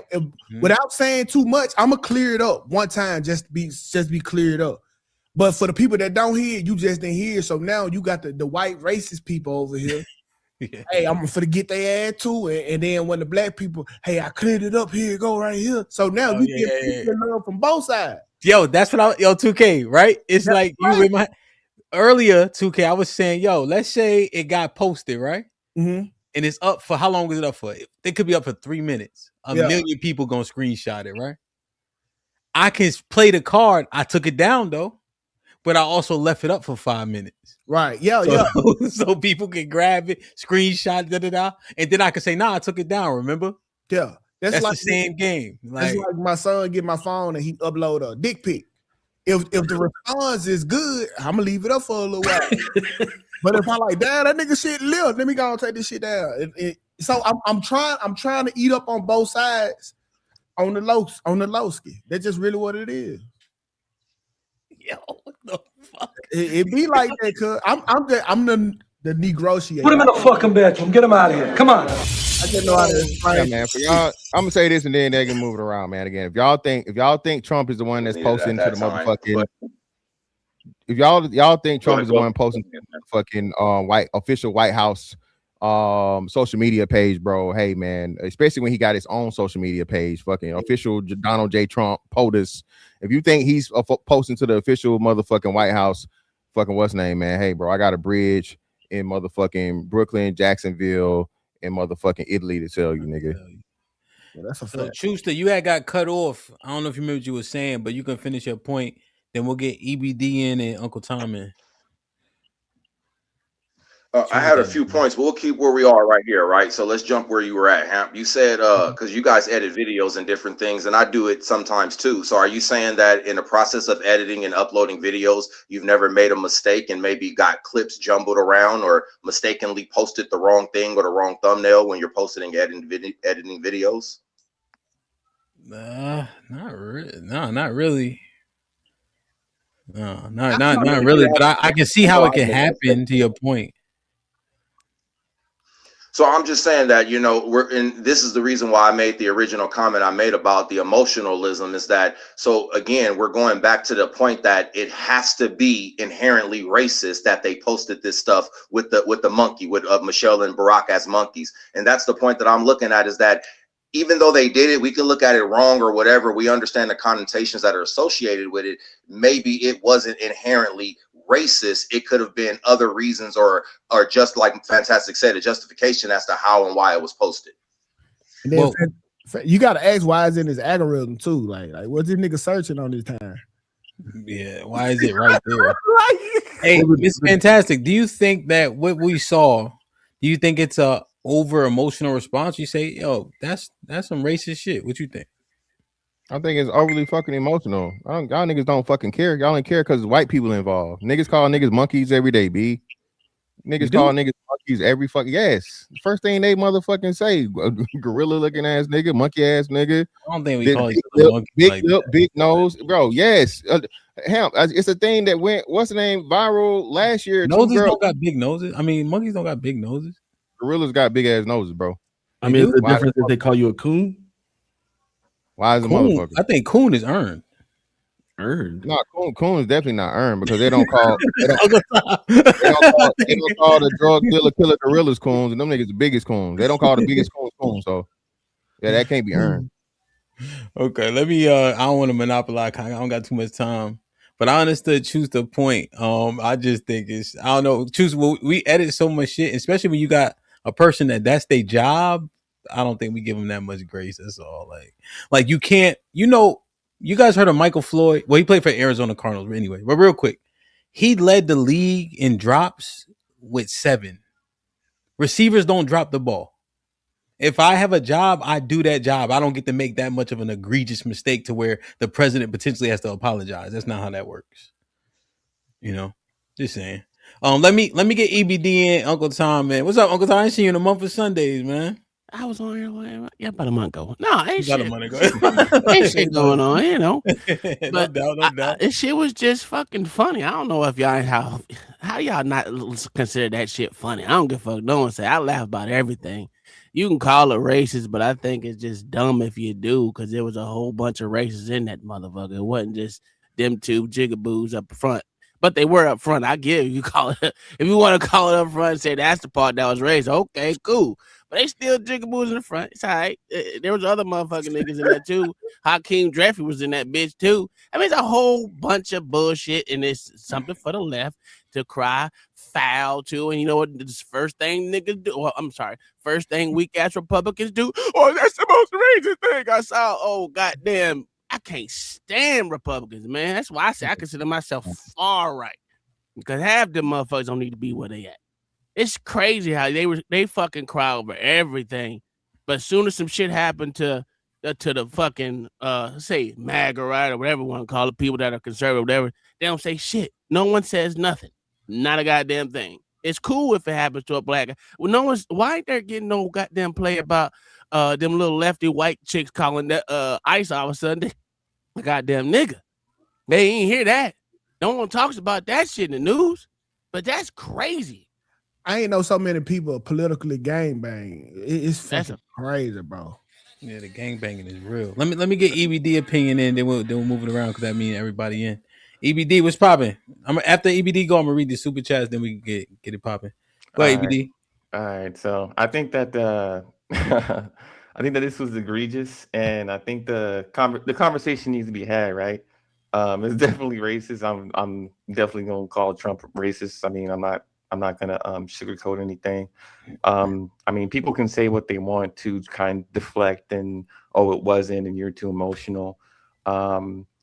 Other groups of people, other ethnicities have derogatory terms that you wouldn't dare call them or repost pictures of them on a daily basis, because you know there are consequences for that. I think the reason why everyone's trying to dismiss it is because they'll dismiss anything else that's insensitive or derogatory toward Black people, because there's no consequences for it.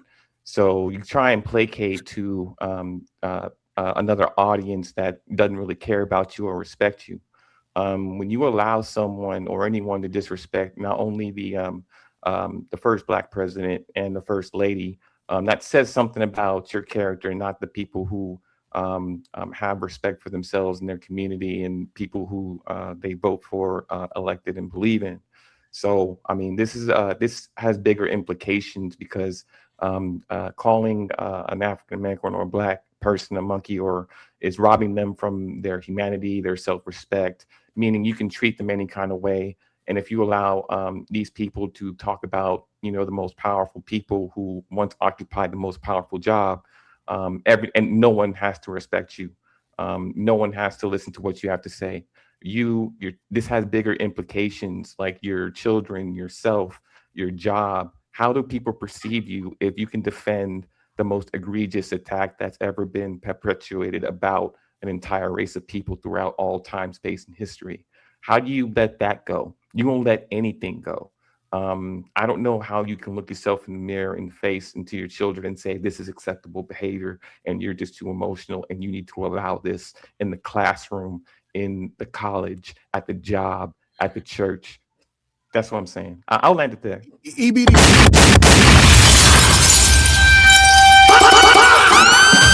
Let me read these super chats, 2K. Hey, EBD ain't scared of y'all, man. He gonna take all y'all on one at a time, nigga. Let me read these. He can always be wrong too. Yeah.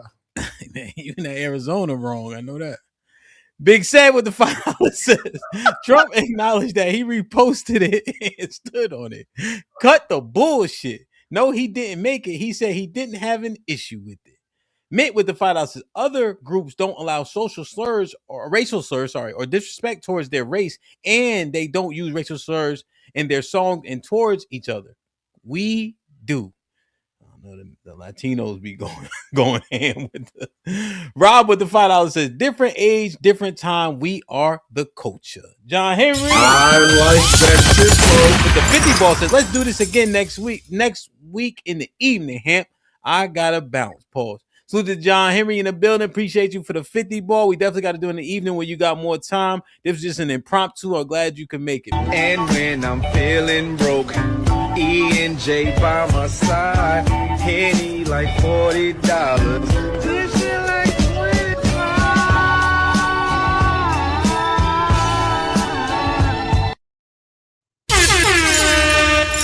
Rob with the $5 says, sad folks love white massa. Justice with the two. Omega Dreads with the $2 says, Europe abolished slavery before anyone. Suit the Miss Cantrell in the building. Been a member for 7 months. Says, nice mix of ideology on the panel. I agree. John Henry with the $5 says, context is what Schuster and Trey are not speaking on. Rainbow Kid with the $5 says, Bad Bunny is an American citizen. You know who's not? Nicki Minaj. Y'all made her the most successful female rapper ever, though. Hypocrites. Aaron with the $2 says, South Park said it's a battle of douche and a turd. Carlisle Tom with the $5 says, he the leader of the so-called free world, and he's shitting on himself. He has created a distraction and changed the everyday narrative today. Aaron with the $2 says, oh, today gonna be an interesting show. I see. All right, this one. Like, share, subscribe, tell a friend, hit the hold on. Mitt with the $5 says, yeah, because we use the same racial slurs towards each other. Treat each other with the same respect you want others to. This is a clown world. LOL. Aaron with his $5 says, they wouldn't let no one violate in front of their women. Now they above the comments. Hit the like button, hit the like button, hit the like button. 2K, you up first? Hey, let me play this real quick. All right, go ahead. How long is it? It's 15 minutes. Oh, 2 minutes. Goddamn, nigga. Yeah, it's 2 minutes. My fault. I put it on HD quality too. See, this Twitter, brother. This ain't Facebook. This ain't what's on. So the social media post that you took down earlier today, the White House says that a staffer sent it. Who sent it, and are you going to fire him? I looked at it. I saw it, and I just looked at the first part. It was about voter fraud in someplace, Georgia. There was a lot of voter fraud, 2020 voter fraud, and I didn't see the whole thing. I guess during the end of it, there was some kind of a that people don't like. I wouldn't like it either, but I didn't see it. I looked at the first part, and it was really about voter fraud in and the machines, how crooked it is, how disgusting it is. Then I gave it to the people. So generally, they look at the whole thing, but I guess somebody didn't. And they posted, and we took it down. And we did it, But that was a voter fraud that nobody talks about. They don't like to talk about that post. We took it down as soon as we found out about it. Mr. President, a number of Republicans are calling on you to apologize for that post. Is that something you're going to do? No, I didn't make a mistake. I mean, I look at a lot of thousands of things. I looked at the beginning of it. It was fine. They had that one post, and I guess it was a takeoff. By the way, a lot of people covered it. If you look at where it came from, I guess it was a takeoff on the Lion King And certainly it was a very strong post in terms of voter fraud. Nobody knew that was at the end. If they would have looked, they would have seen it, and probably they would have had the sense to take it down. But that was a takeoff in the Lion King, and a lot of people were covered on in different positions. So, but I spoke to Tim Scott. He was great. Tim is a great guy. He understood that 100%. Yeah, I played that earlier. Yeah, I played it earlier. So who got smoked for EBD first, man? I forgot what EBD said. It was some he said I really forgot what the super chat. Damn. Okay, well, this is easy work. Again, man. Yeah, the EBD, bro. First and foremost, brother, I don't believe you. You need more people. You out here fucking with the tortas. Okay, you don't really care that much about what niggas got going on. That's not your life. Okay, so this is what I happen when y'all do this liberal shit, dog, and the pro blackity black shit, and you're not even living it. Okay, right message, wrong messenger. Now, can I say you believe this as a black man? I guess to a degree, but then at the end of the day, bro. The shit that niggas turn around and laugh at, bro, and think it's funny. If it's funny, it's funny, right? And if it's malicious, there's a difference. But clearly, like I said, this was something that was sent. This was not fucking malicious intent. And he told it was sent by the staffer. He looked at the part of it which you had to do, posted up, and then of course it gets cut off at the thing, or whatever. Now, could there be some type of balance in play? All right, could be. But the reasonable person would be like, okay, well, shit, a mistake was made. Post was taken down or whatever, and you move forward. My point is, how does being stuck on, okay, when again, how is Trump racist when, again, why would he take $500 million, he didn't have to, and give it to motherfucking HBCUs before the fucking lockdown last year? Why would he do that? It makes no sense. If he's so racist, he could have took that $500 million and gave it to anything other than HBCUs with a 23% motherfucking graduation rate, okay? If he did that, he wanted to use black people as the reason for what birthright citizenship was intended for. So this is what I say when y'all get y'all fucking y'all feelings, y'all say this shit or whatever. But you know the history don't match up with what you feel. Yeah, racism isn't about what you do with money. It's your perception and treatment of an entire group of people as far as whether or not they deserve respect in any capacity. And there are no you can use any kind of anecdotal, well, he did this or why would he do that? That's not what racism is defined. It's not defined in an anecdotal action. It's about a conglomerate of who you are, what you believe, and how you perceive and treat people through the entirety of your life. All right, so where's your proof that he's been done racist things throughout the entirety of his life and did things to the contrary, but not the positive? When you have hang on. When you ask the question, where is their proof? It means you're not paying attention. It doesn't mean I'm not paying attention. I'm asking you to edify me and the 435 people watching. No, I just can I answer that? Yeah. Can I answer that? No, you can't answer that because we're not talking to you. We're talking to EBD. Okay. So when I say he's racist, I mean I'm judging him in the entirety of how he perceives black people as a whole. Not whether how or do you not know his perception. That's where you lose. You don't know what his perception I listen is. to what the man has to say about Barack Obama or about anybody who's African American. So what does he say about calling for the death of 5 black men when they turned out they didn't even though they were exonerated in court. He still called for the death of those 5 black men, even though they were exonerated from the crime that they were. Central Park 5. Yes. Yeah, that wasn't. He didn't call for their death after they were exonerated. Now you're lying. Like I'm saying, you don't pay attention. When did he call for the death after they were exonerated? Right. You can look this up. But yes, he did. There's audio and video of him saying they still should have been put to death, even though they were exonerated. Who want to go next, man? I go. Okay, so far, dang, EBD, did he put a 1 in the chat if EBD beat Mr. Fantastic, man? I don't know. Well, for me, it's not about winning or losing. Be quiet, EBD. You take the fun out of it. My bad. this ain't nothing serious. Like y'all ain't arguing. You know what I'm saying? No. I'm just. Well, I guess I'm just here for the conversation. I'm not here. No, EBD. It's me. I'm joking. It's just a part of it. Yeah, I know. I don't want to ruin your fun either. But I guess. Yo, listen. If you could take on Mr. Fantastic, I don't think Mr. Fantastic. You ever lost? He on mute. No. See, LeVar Ball got that from me. You niggas, you me so much. Y'all let a white boy come up here and tell you what black niggas got to deal with black women. That wasn't even no real loss, nigga. 2K, what's popping? That's good, man. I think EBD, and this ain't no win or lose type of thing for me. I think EBD he got too much power into what they say. Like if Trump told you to go sit in your garage, would that make you a car? No, EBD, I'm asking you a question.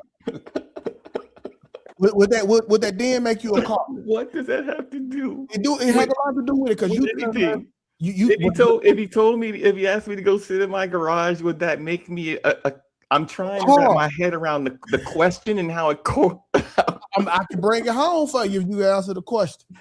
Yes or no?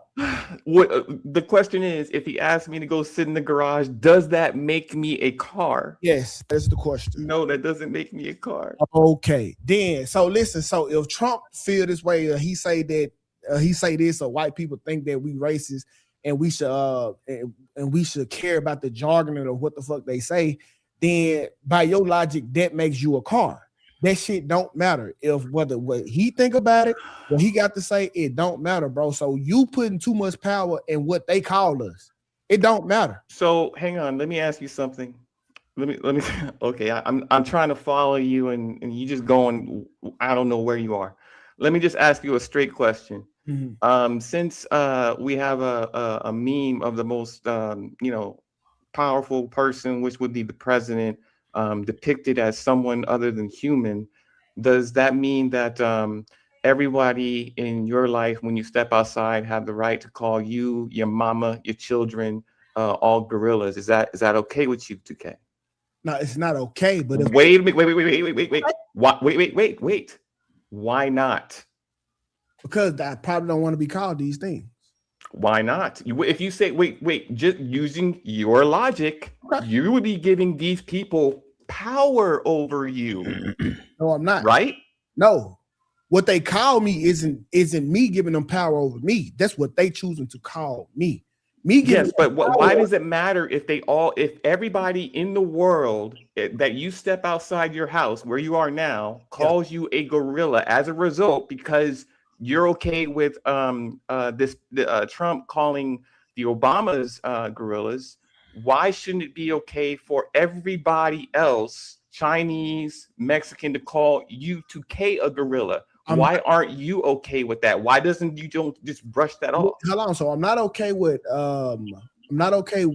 Trump calling the Obamas gorillas, but they don't give you justification to be out here and be reactive to what he's calling them. That's just like the people on the streets know. Hey, you can call me that. You got the power to call me that, but I have the power to be reactive or non-reactive.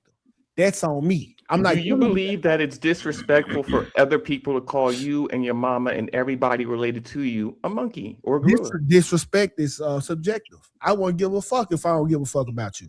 No. I'll ask it again. Do you find it disrespectful for people out in the world that you are about to step outside in 2 or 3 hours to start calling you a gorilla, a monkey, you and your mama and your grandmama and your kids? And is that acceptable behavior to you? I wouldn't give a fuck what they call me. Okay. They probably want. Listen, bro. If I had to care, that's what I'm saying. Like, if you giving that they words too much power. Like, bro, if we gonna be reactive, let's be reactive about something. Okay, but you're gonna react to okay. Wait a minute. You're gonna react to disrespect, 2K. Are you not? No. So then there's no self-respect. No. There is self-respect. I react to threats and harm. But like, disrespect is okay with you. Disrespect is not okay, but that is not going to get me off of my pivot. Okay, so then what we're saying, what I would say to that is there's no backbone, there's no spine, there's no self-respect. That's what wait. If you're okay and nothing's gonna move you but a threat of violence or force, if that's the only ground you stand on, your children, your mama, your sister, everybody you know and love that is black can be called gorilla, and that ain't gonna move you no kind of way. You ain't gonna say nothing. So listen, right? So check me out, EBD. I am an older man. That would be a yes or no question. Hold on, that is not a yes or no question. Well, you're okay with other people being disrespected. What you're not okay with is the threat of violence. It's the threat of violence because that's when shit get different. But the disrespect is something that you're okay with. So EBD, I am an older man now. I'm used for wisdom. Not for war. My war days are over. It is time for me to be mature and guide the youth who is ready for war. Not right now, not at this stage in my life will I be reactive off of words. But when the threat is presented, that's when I step up and do my motherfucking thing. Okay, so wait a minute. So let's just put this right here in perspective. If people can talk to you and your children and your wife and your girlfriend any kind of way, what makes you think they can't treat you any kind of way? Because everyone should get it. Treatment is an action. That's correct. Based off of, wait. How they treat you is how they treat you, 2K. How they treat you is based off of how you allow people to interact with you. And if you allow disrespect with your children and your wife and your family, who are you standing up for? What self-respect do you claim to have? If people can talk to you any kind of way, as long as they don't put a fist to your face or stand 5 feet, what are you standing on, really? Listen, what are you referring to is a dog that is howling at the moon, okay? If somebody is disrespecting me with words and I don't even acknowledge them, you are a dog howling at the moon. But it's not somebody, 2K, everybody. I will not even acknowledge your disrespect. But the moment you start putting action words in it, like the treatment, then that's when I show my ass. But I'm not getting off of my swear for words no more, bro. Okay, I got you. That's middle school. No, I got you and I understand you. Okay, I got you. Can I jump in? Yeah, go ahead, Devin. Yeah. So well, hold on. Before you jump in, I gotta clear something up. So EBD lied, or EBD just said some random shit, and you dumb niggas in the chat are agreeing with him. Trump never called for their death after the fucking exoneration. That never happened. I think he did. No, he didn't. No, he didn't. No, he didn't. I looked it up also. He didn't. Challenged the settlement. He challenged the fucking settlement that the city gave them for the fucking what's name. Challenging a settlement is not the same as saying, yeah, they still deserve. No, that's not what I'm referring to. He actually said that they never should have gotten. I forgot why exonerated. He should have stayed in prison. They still should have gotten a death sentence for. Yeah, I ain't even after the exoneration. He definitely said it though, bro. Yo, what you just said is a little bit different, EBD, for what you initially said. So originally you said he called for their death after they were exonerated. And then what you just said was he disagreed with them being exonerated and think they should have still suffered the consequences because he believed they did the crime. That's the death penalty. Yeah, he called for the death penalty for these five, even after they were exonerated. I'm just saying you hear what I'm saying? No, he's like I hear the language. I guess the language. That's the same thing white people did with OJ, nigga. Oh, okay. We're let's move past. I guess that. Let's move past it now that I bring up the OJ shit, and make it look stupid. Yeah, you're right. Let's move. No. We're on a very.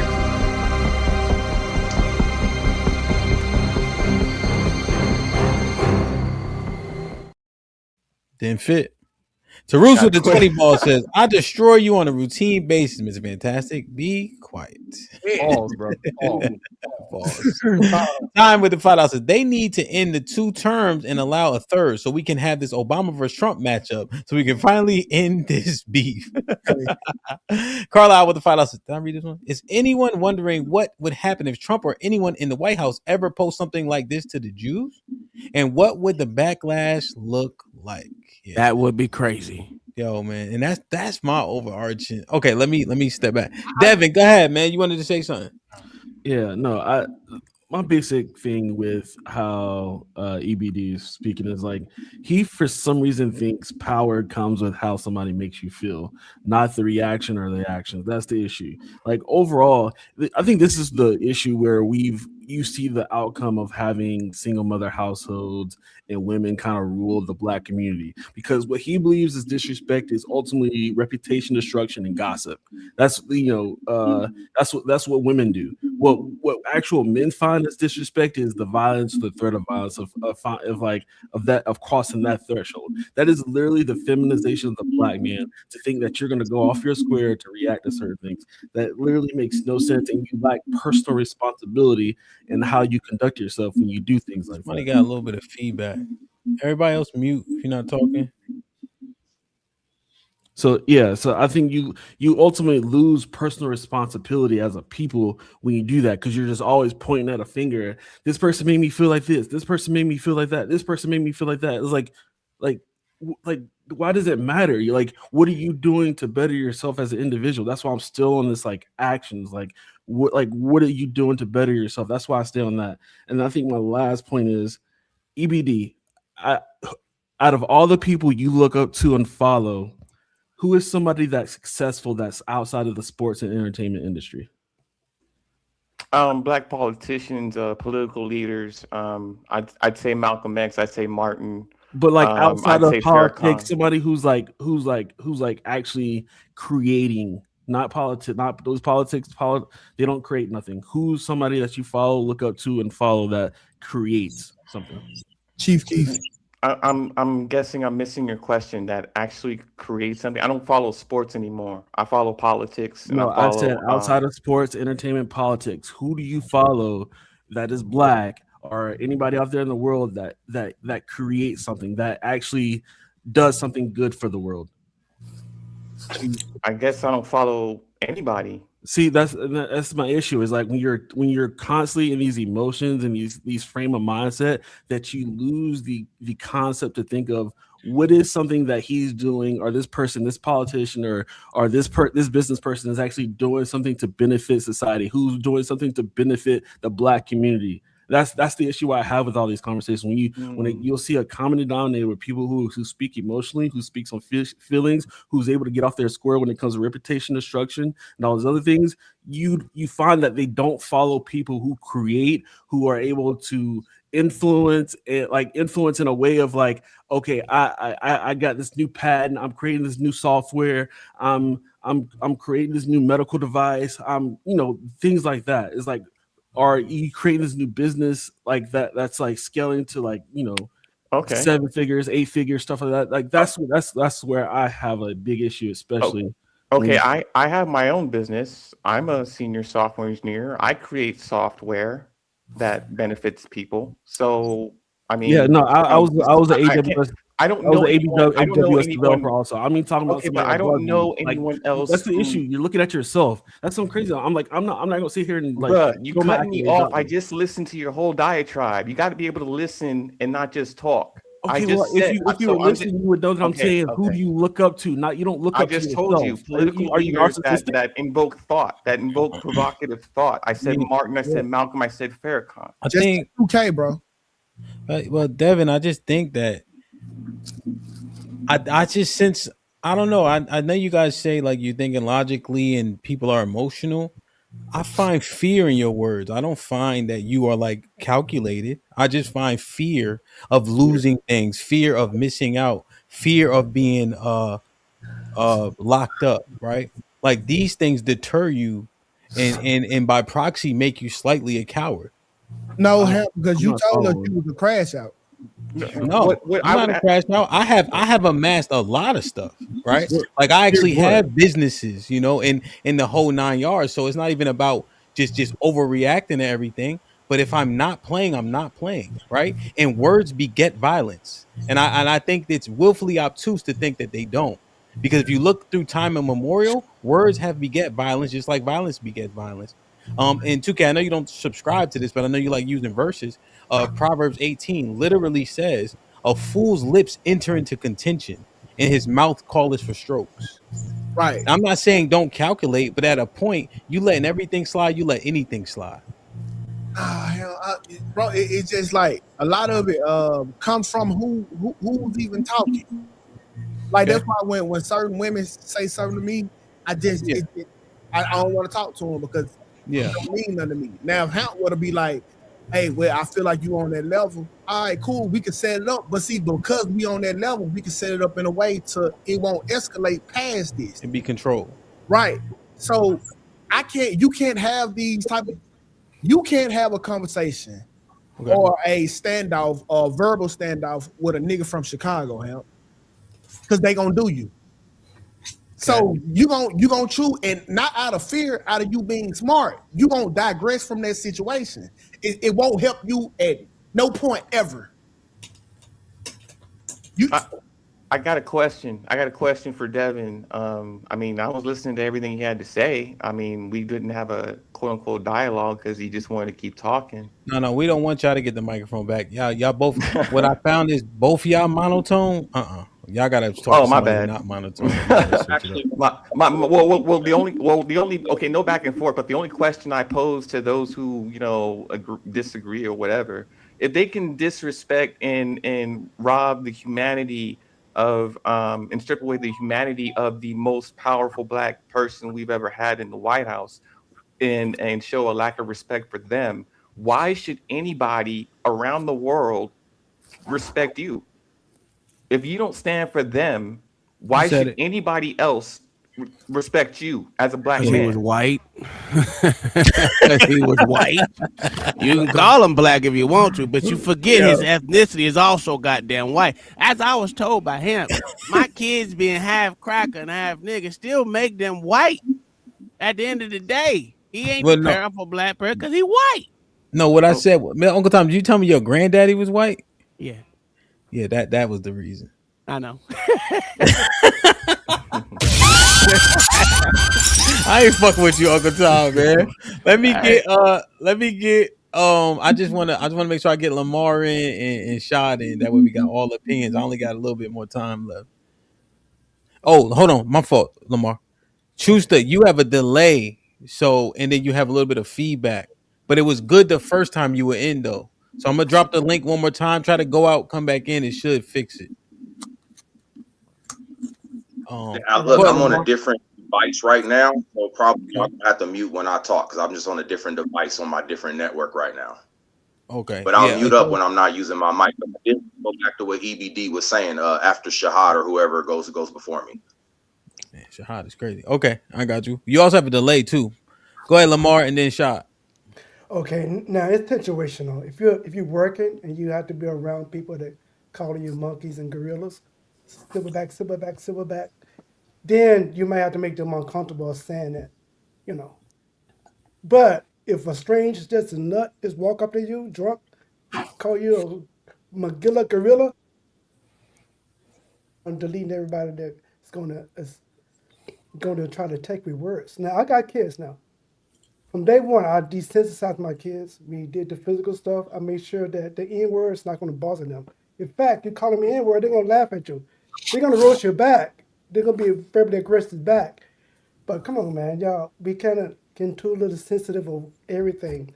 Yes, we have to size people up. Yes, a stranger that you don't have to be around, walk up to you, say something verbally offensive, laugh at it, and then verbally attack back. You don't have to go deleting people.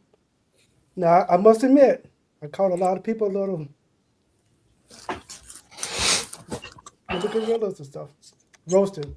But EBD, my brother, eat a bean pie, calm down. The word's not going to kill you, right? They're not going to kill you. If they do kill you, verbally attack back. Then it'd be even. Yeah, we hear this argument. We understand it. I think EBD's point. I think Uncle Tom's retort resonates to me for obvious reasons. Like his dad, African, and all that. So I'm like, yo, I'm with you, Uncle Tom. Just in terms of my ideology, you know. But EBD's overarching point, Sha, right? If they willing to do it to the best of us, imagine how they look at you. That's what he basically saying. So what's your treatment like if they willing to do it to the top of us? The best of us that did nothing for us? That's crazy. I'm just saying that's his ideology. Like if somebody come so all right, so Mr. Fantastic 6'5", 2K 6 foot, right? If they walk in the store and they slap the shit out of Mr. Fantastic, and for some reason he don't respond, all us little motherfuckers gonna be like, if they can slap Mr. Fantastic, you got to knock the F out. That's all he's saying. Crazy. So you live your life based off what they do to someone else? No, that's how most people. No, people think they could treat you because of what they could do to the toughest of y'all. Okay. So that I mean, like they'll be like, if I could do that to him, I know that I could do that to him.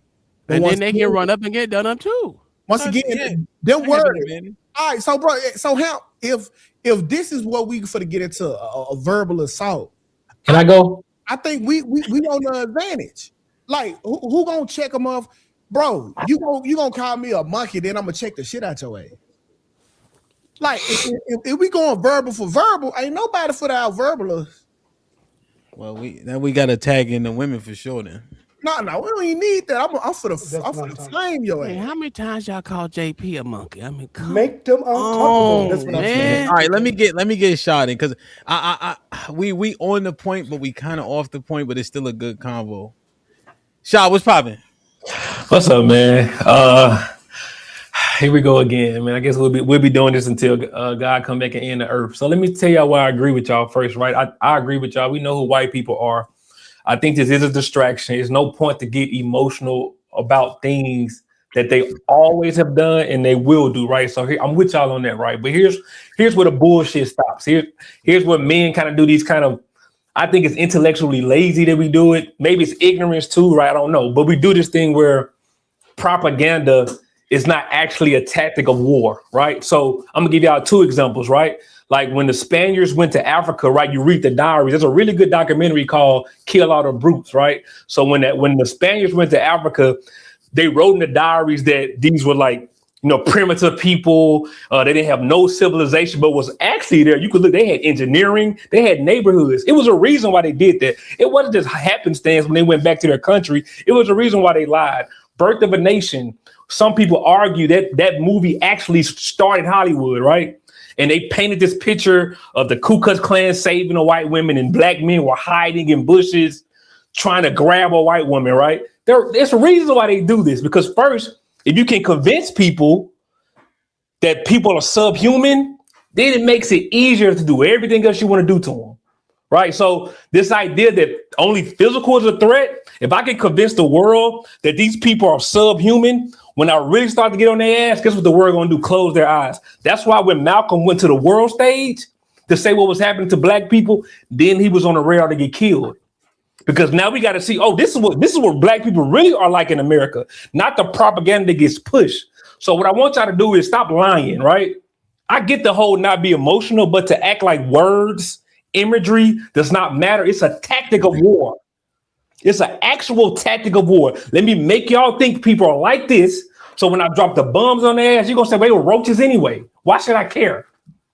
And I think we got to stop doing it, fellas, because as men, right, we're talking about not being emotional, but we're not being logical either. I get like y'all said, the political shit, it gets black people in trouble all the time.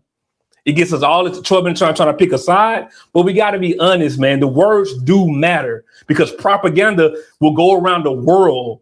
And once people are convinced that you ain't shit, they will treat you like shit. And it usually starts with words.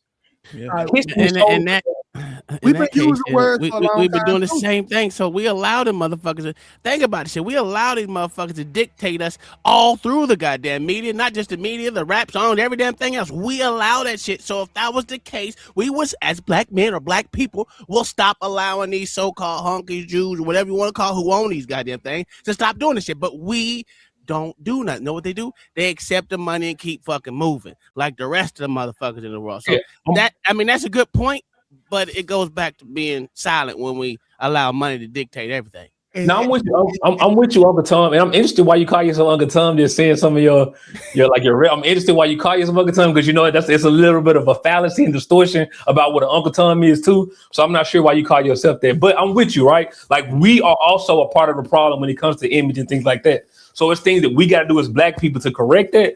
But at the same time, we can't keep doing this like, don't be emotional because it makes us more manly. No, we have to take charge of our image. And we have to care about how people who don't look like us speak about us. That matters. But Sean, we got books of black people calling white people white demons and white devils, and we have pushed the same agenda on them, but nothing happens when we talk. But 2K, but why does that matter, bro? Because guess what they'll do? They'll start war with our ass if they feel like we're doing too much. If we start talking too much, they'll handle it. They're not gonna come into a panel and be like, "Well, we are devils." I mean. Let's see. That's beside the point. Now, when it get physical, it's gonna get physical, but it's still verbal until it's verbal, bro. Like, I get what you're saying. Like, they say this, and we supposed to go to war, but when we say this, there's no reason to go to war. No, but see, I'm not even saying going to war. What I'm saying is let's stop acting like words have been used as a weapon against people. That's all I'm saying. The words do matter. That's all I'm saying. If I words haven't heard matter, nobody. we use Well, words all the time, bro. Why don't our words stick and theirs do? We call them shit all the time. Because we have an emotional attachment to fucking racism that I keep telling you that you niggas cannot let go. And you niggas think somebody say slavery, niggas start crying. Anybody say think white supremacy, you niggas believe in it somehow. That just because a person has a certain fucking phenotype and gene makeup, that they're automatically better, which in itself is fucking the most control you can ever have over a group of people, right? And you keep perpetuating the same stupid bullshit. So the thing is, I really don't. Again, bro, like I said. People say crazy shit all the time. You live in the land of the free, home of the brave, free fucking speech. You can say whatever the fuck you want, but saying what you want don't mean ain't nothing gonna happen from it, right? The problem is when we get into this thing to where, okay, well, what you supposed to do? What a black man supposed to do if some random white man out just hard R. You just supposed to go up and punch him and slap him, right? So now what? What you do? What would you do? They made prison for people who react to it. Huh? They made prison for people who react to it. Thank you. What I'm gonna do is I'm gonna motherfucking pay attention to what the fuck this motherfucker got going on. Why is it he crazy or he deranged or he looking for smoke or whatever, so on and so forth. So I'm gonna get myself and I'm gonna remove myself from the motherfucking situation because this is a person that's clearly looking for conflict. A person that's looking for conflict, brother, is gonna 9 times out of 10 be a bad outcome for either or party. I'm not about to throw my life away for a piece of shit that don't give a fuck about himself and don't give a fuck about me. The fact of the matter, we keep telling and challenging niggas and saying, oh, you're soft, you're this, you're that. No, nigga, I have a life to live. I have people that depend on me. I'm not finna throw my life away over a motherfucker that ain't got shit to do with me, just saying some shit. Now, he come to me and say it to me. He's talking to me. He's threatening me, all right? If he, my bad, Mr. Fataz. I cut you off, my bad. If he's not directing it at a woman or a child or whatever, he's just like a fucking pirate, bruh, he's clearly something wrong with him, and he's looking for attention or he's looking for a problem. You're using call the authorities, call the cops. Let me interject this. But here's the thing. Here's the thing, Mr. Fantastic. The approach is off, maybe either way, right? Because here's what y'all keep doing. If you react in a way in which I don't agree with, now you're emotional. Right. So what actually is it? So if you call me emotional, do I get to call you a coward for how you don't react? You get to call whatever, but whatever, because we got to be intentional because we're talking about language. Okay, you get to call me a coward. Now let's put it into action. Now I'm a coward that goes on about my way, and I either call the cops or I just get the fuck on. You're the brave guy, the emotional one that engages with the motherfucker that clearly don't give a fuck about shit, and you end up either dead or in jail. Who wins? Do y'all know how jail works? Yeah, I know how jail works. Okay, so are you talking about jail? Or are you talking about conviction? What are you talking about? Ultimately, it ends up with a possibility. Huh? You talking about prison? Ultimately, it ends up with a possibility of prison. Okay, possibility. I'll concede to possibility. Possibility. I think y'all make it like okay, because it seems like y'all make it like a definitive thing. Well, no, not definitive. People beat murder charges, Hamp. We know that. Mm-hmm. But what I'm saying is it's an unnecessary thing, Hamp. Hamp, can the average man afford a pay lawyer and not fucking what's name? Probably not. All right, then. So that's what we talking about. We as men, black men, got to do what we saying we want each other to do. You got to be logical. You got to think this shit through. You got to look at the long game, the whole end game, how this shit gonna play out. Now, to me, call the police on this motherfucker. Hey, there's a white man that's crazy down here. He's fucking yelling racial obscenities and pigeonhole to that example. Okay, I understand. If I'm pigeonholed to that example, I understand what you're saying. I'm not pigeonholing anything. I'm just saying. So, hold up, how where's the pigeonhole? I'm lost now. Oh, if you're saying I got some crack on the street yelling out crazy shit, and I go over there and put him to sleep. Like, okay, I can understand how somebody may keep driving in that instance. Unless my kids got to walk down that street, then I'm not just driving. There was a white dude in my neighborhood in DC just walking around. I said, what the fuck you doing out here? No white people live over here. I had to make sure he got out the neighborhood, got in his car and left. And that's I have let him live. Should I let him chill? No, that's the right thing. Again, that's what we're talking from everything I've heard tonight. We're talking or today. We're talking more so random things and a person Okay, being I see what random you're saying. racist. Okay. What are your duties and what are your responsibilities as a black man for the random racist motherfucker doing racist shit? I'm saying that, nigga, I ain't no black man, okay? There are no motherfucking vigilantes. That shit has a price, nigga. They're not gonna put the motherfucking BABG signal in the sky and I get to come and beat niggas up and then go home at night and sleep in my bed. No, it's not how this shit works. What I'm saying is we have to get away from this attachment to, you know what I'm saying? That's what I'm saying. You can do what you want. Hey, if you want to be super nigga and beat up all the crackles that's saying motherfucking hard R's, by all means, brother, go right ahead. But don't post no GoFundMe, nigga. No, don't post no GoFundMe. Those aren't the two options. Those aren't the two only. I interjected, EBD. That's my fault. Go ahead. No. Those aren't. What I'm saying is those aren't the only. He interjected me, EBD. I'm sorry. Go ahead. Fantastic. This is the last one I'm making. This is why I think it's like shit, man. When I hear black women say certain things about us, it's hard for me to just be like they're completely wrong, right? Because with the logic that we're saying, the manosphere wouldn't even exist if what y'all saying is real. Because the manosphere literally exists because men said, let me go get a mic so I can refresh the memory of black males' image. Because women have used propaganda, they use movies to make people look at black men a certain way. So now that we got the mic, it's our time to use words because we can't subjugate them physically. The law will not allow it. So let us go get us some mics and start having the same types of conversation they had to even the playing field. So now the idea that words don't matter when white men do it, it's bullshit in plain sight. We know that words and imagery matters, which is why the manosphere is here, which is why we have these conversations every single day about black women's behavior. But let me follow this. Let me really quick. Hold on, Devin, before you go on. Please talk about what I just said, though. Respond to what I just said, please. Just real quick. So again, I haven't heard anybody say that the words don't matter. What we're saying is the word shouldn't have a reaction. Words mean things. We know. That's not fair, Miss Fantastic. We have you have reaction to what black women say all the time. You do shows about it. What you mean? And again, listen. Again, me saying something, right? So now let's match everything up. Let's match apples with apples, oranges and oranges. Okay. I'm talking against something. I'm not going out here putting hands on bitches because I disagree with them and I don't like something they said. So you literally just made my point for me. No, I'm saying you said his argument. All we doing is talking about it. All we doing is talking about what Trump's saying. Y'all saying don't be emotional. Don't talk about it. It's the same thing. 2K said threats matter, not the disrespect. The disrespect he's not going to react to.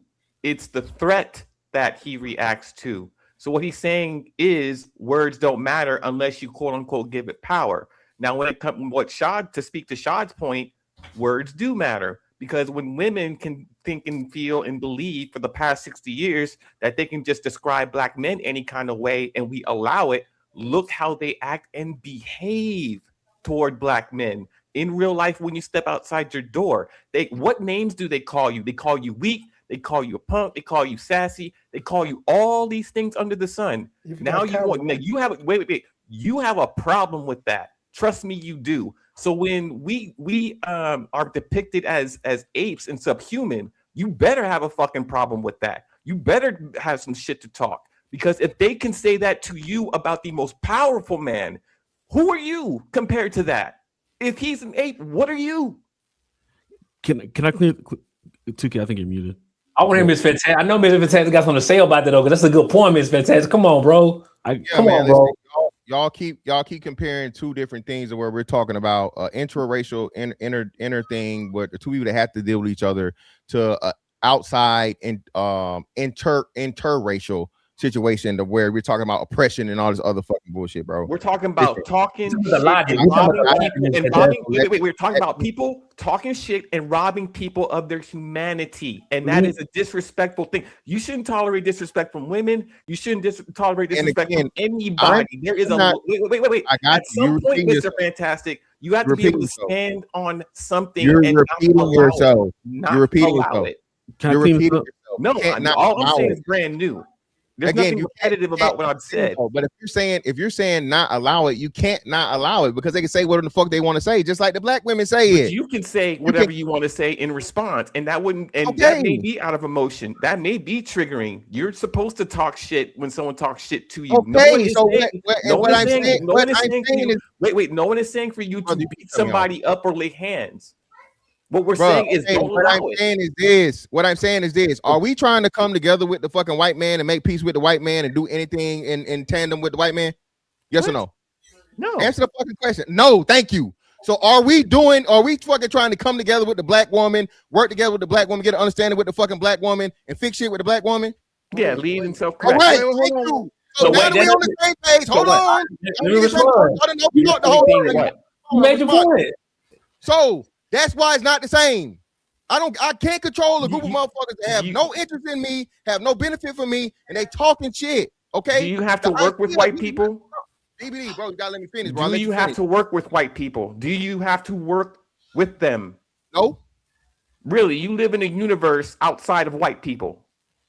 That's not what I said, but no. Wait. Do you have to work with white people? No, I don't. Okay, so then you live in a universe to where you don't have to deal with white people.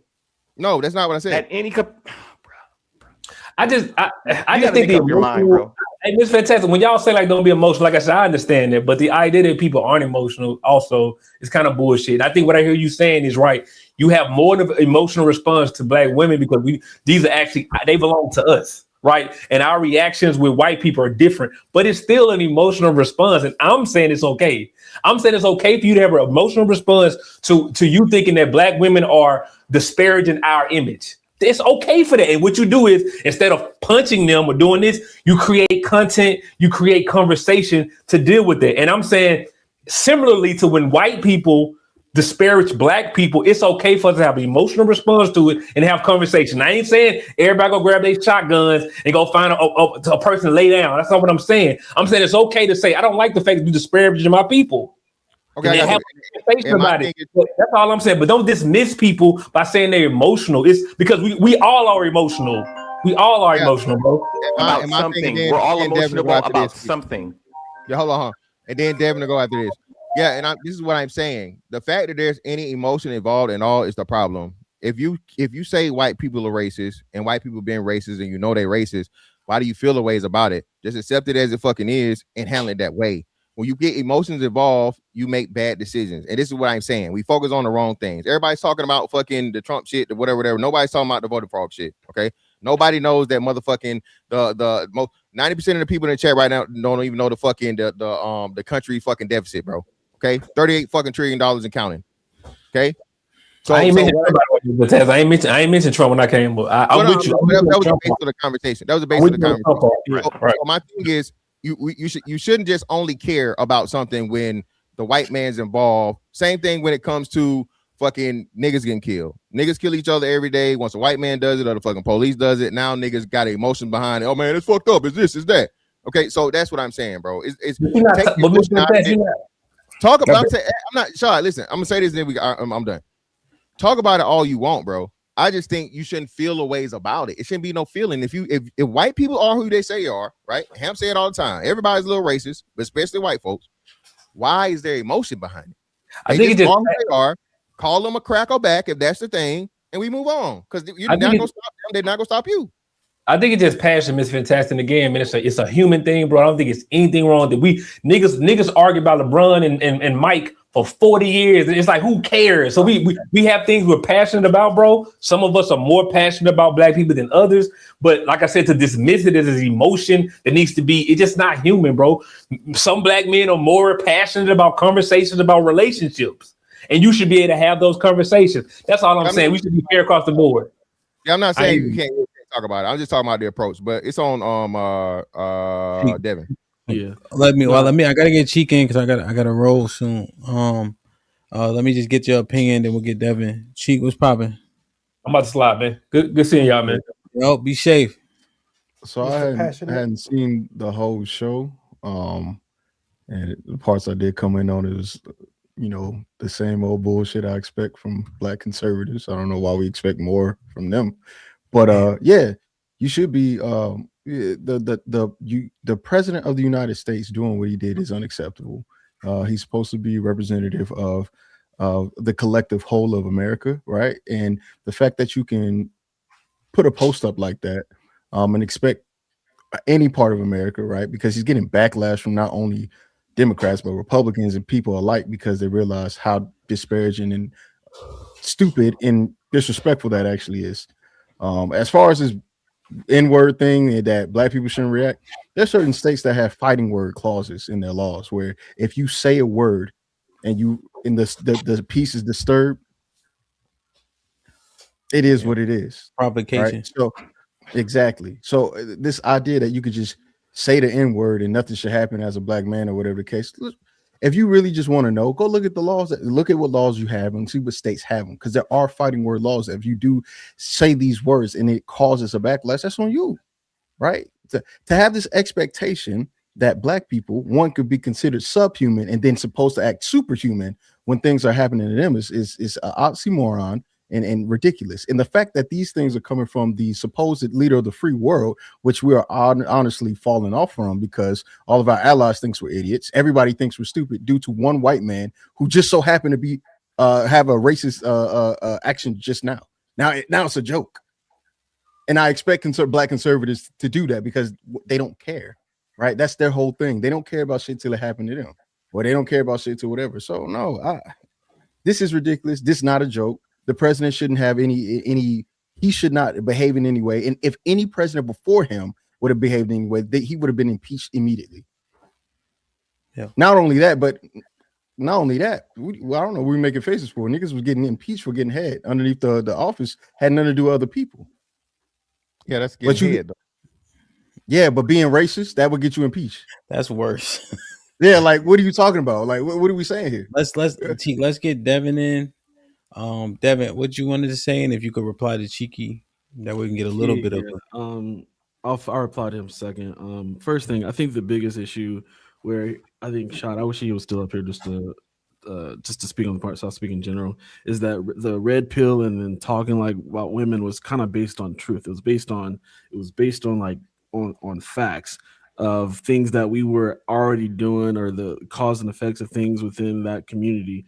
But at the same time, it's like when we're having these conversations and we're pointing the finger at other people, but our bed isn't made up in our own communities. So it's like we having these conversations where we call each other this, we disrespect each other all the time, but then it's like weird when it's like outside of the circle of black people and all this other stuff. It's like we don't hold ourselves to the standards that we're trying to point these other people at. Like we don't.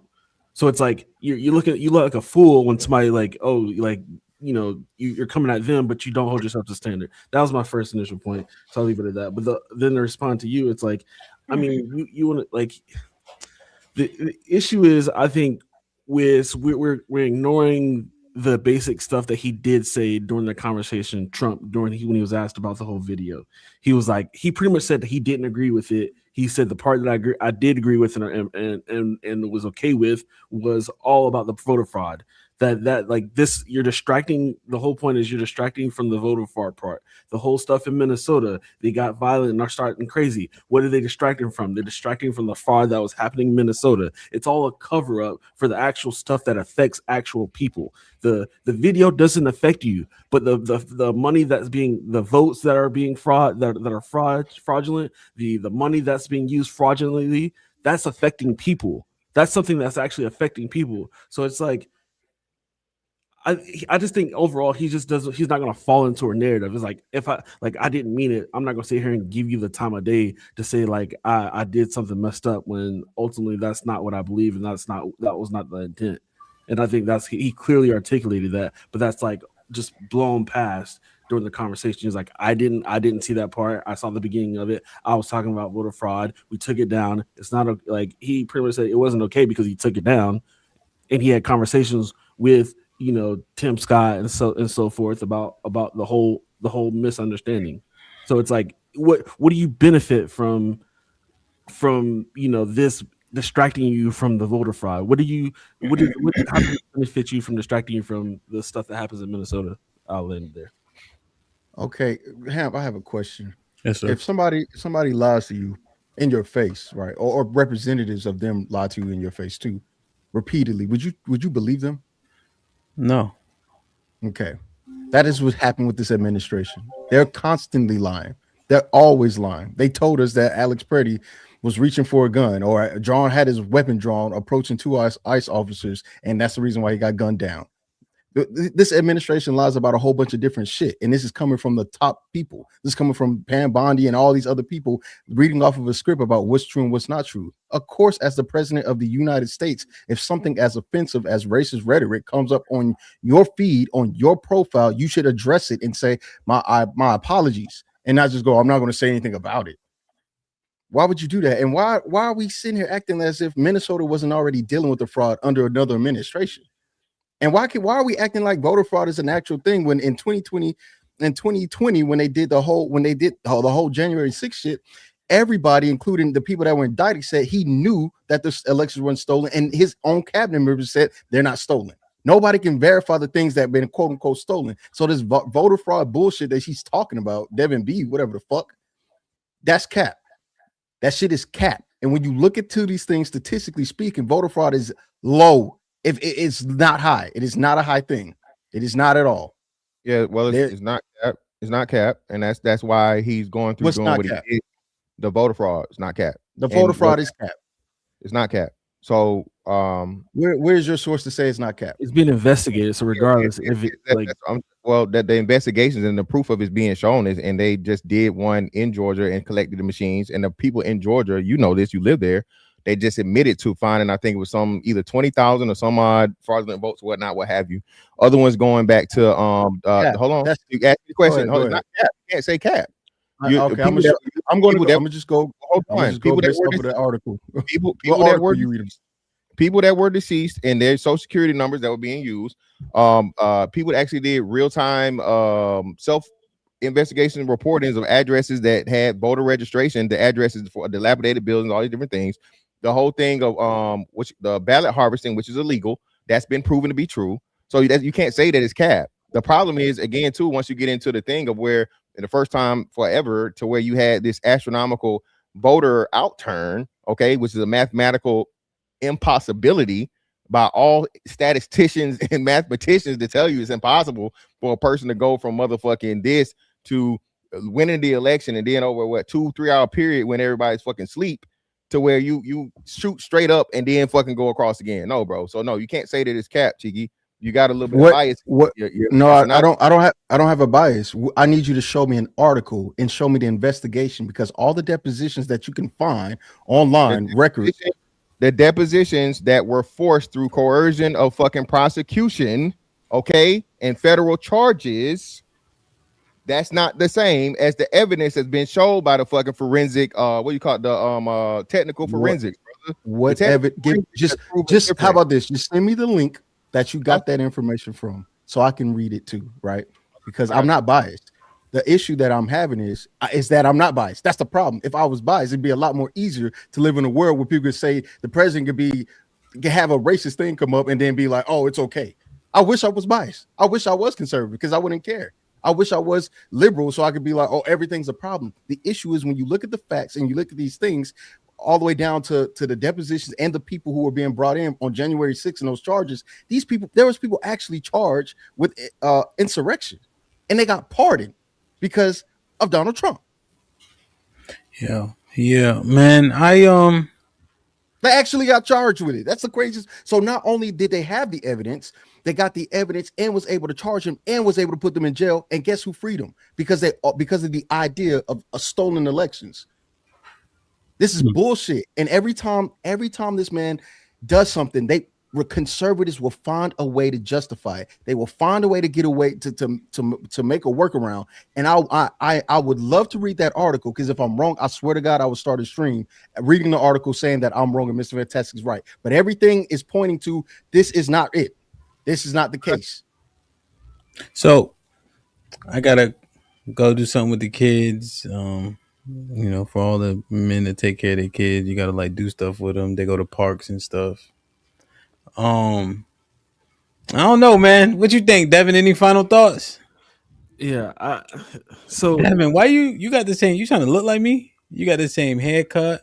He's your little brother. Nah. I didn't tell him. Oh, that's naturally fair. I know. Hey, it is what it is. Go ahead, man. What you think? Nah. My biggest point, I think what I'm gonna end up is maybe there is some merit to things being racist in the world, and things being bad, and we need to call it out. But I think we've gotten to the point where we've called racism on every single thing we get an opportunity to call it out onto. That I think maybe even sometimes it maybe get like this is me meeting in the middle. That maybe it gets desensitized. It maybe gets desensitized, and we don't even recognize it because we're always calling racism so much within our within our society that we like then get numb to the fact that okay, this is another somebody calling racism. So that's why I end up leaning toward the whole concept of does it hurt me? Does it help me? Does it do anything to affect my daily life? And I think that's where I fall, and that's kind of the points I've kind of made today. Okay, that's fair. You've been consistent with that too. Let me get Lamar, then I'll go to your shit, Cheek, so I can bring that up. OG Lamar, what's popping? It was a nice show. I think we as people, we are, I'm not going to say sensitive, so y'all don't like that. You're a little more, y'all too passionate over people trying to like us. My parents told us people not going to like us. I told my kids people don't like us. We as a whole, we got to stop thinking those people like us. They don't. We got to free ourselves up from that. And I do got one pushback against him for Devin. The word coward, I don't think you should use it because I know a lot of cowards that's been locked up because they pushing the earn instead of the fist. So yeah, I know two bullies got done in by cowards. So it's not coward. He just choose not to react on it. So Devin. Yeah, I know Devin not a coward. I know the work. Okay. I'm just joking. I know the work that he put in. We were talking about concept more so. Okay. You know what I'm saying? Like the concept of somebody being emotional for a response, and then the concept of someone literally saying nothing's worth. You know what I mean? Fighting over and all that, or that concepts is what we were applying. Yeah. I know a little bit about Devin's history. He not a coward. So no. Again, it depends on the situation. If you're at a work, you work in an environment, you have to be in an environment when people make you uncomfortable. Then you have to make them uncomfortable also. But random people, random nuts jobs, come on, dude, you got to look over that. You should laugh at it.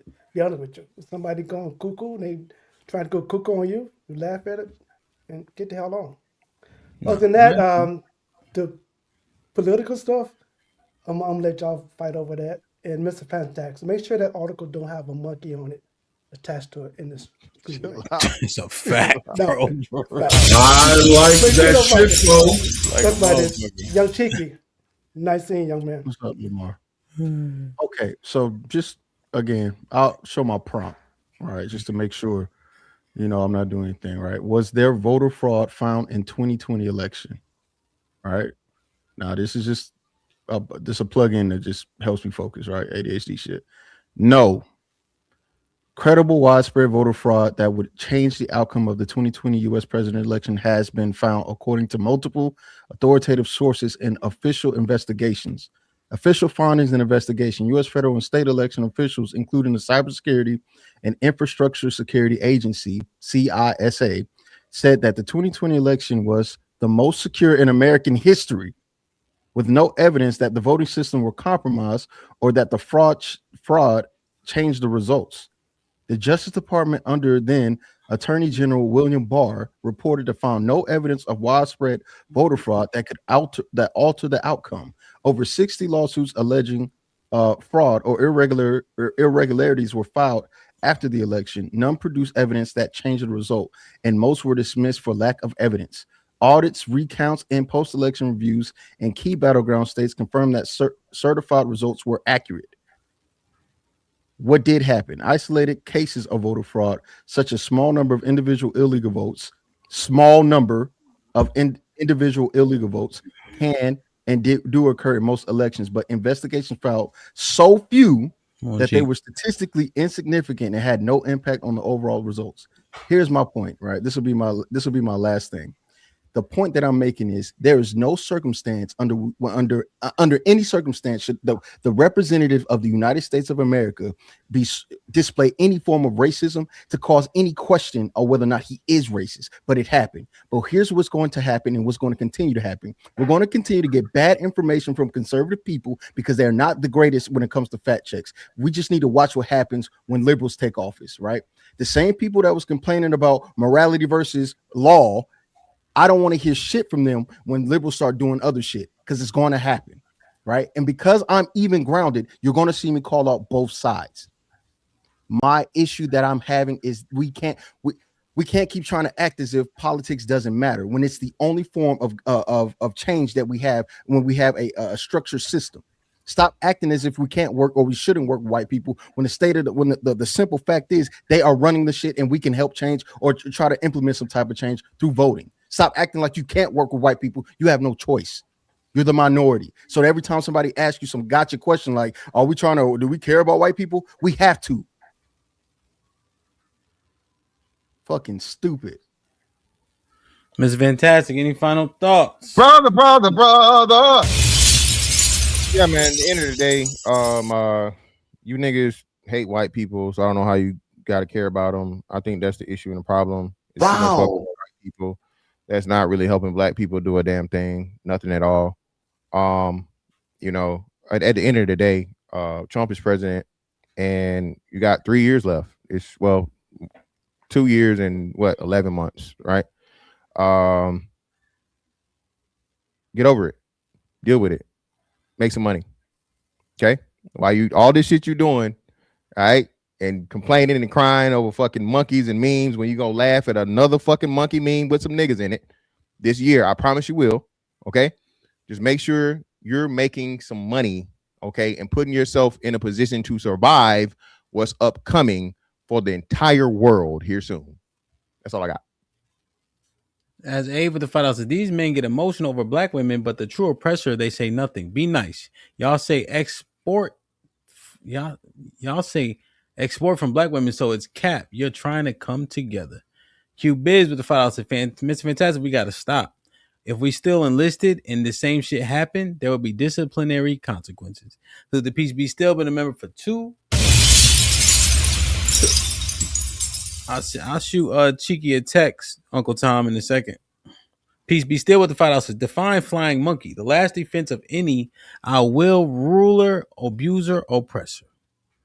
Yo, man, it's also interesting, man, the passion and what we assessed. I thought that the assessment would just be straight up and down and forward, right? You see a thing that is wrong, historically speaking, and you call it out. We start to talk about too many things at once. Well, when y'all do it, but that ain't the conversation. Address what is in front of us. It gives you more credibility when you go to attack or admonish the other behavior, right? So if police shoot someone, say it's wrong, say it out loud. And then you go over here and say, hey, black people shooting each other is wrong. Say it out loud, say it directly. But if you're unwilling to call it out on this side, we give you less credibility on the other. That's the key. To try to muddy it, to talk about what the other side is doing when that's not what we're talking about, leaves you less credible. So I want people to hearken to that fact. You know, that's when we really have an honest conversation. But I think the conversation was awesome nonetheless. You know, so often we get to checking behavior as crashing out, you know, and now it's just people can't see that there's levels to everything. I don't believe 2K for 1 second. If he walking and somebody say, look at him and his family, a bunch of monkeys, he gonna let that slide. And I don't expect him to either. We understand repercussions, but men ain't never avoided all risk.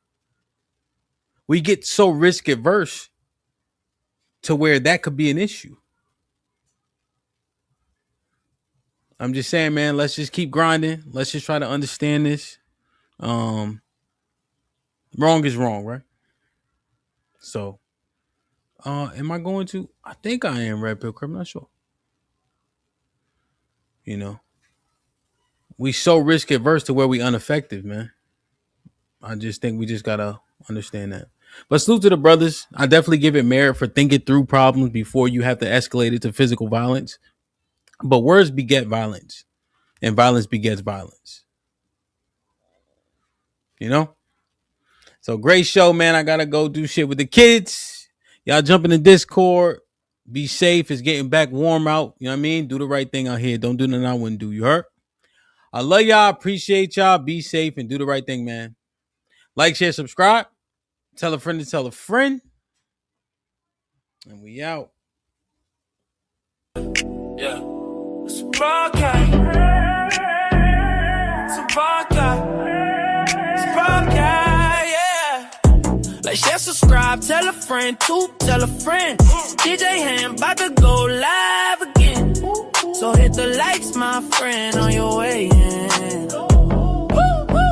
First off, salute the chat. And to all new cousins, welcome back. Heard you searching for the real, well, this is where it's at. The latest topics and panels, and brother, don't get sent to the bathroom. We got all the stats, too, back to facts in the morning or the afternoon. Tuesday, women's POV, 2 Fridays, there's a jamming tune. It's a community of real, and we better than the world news.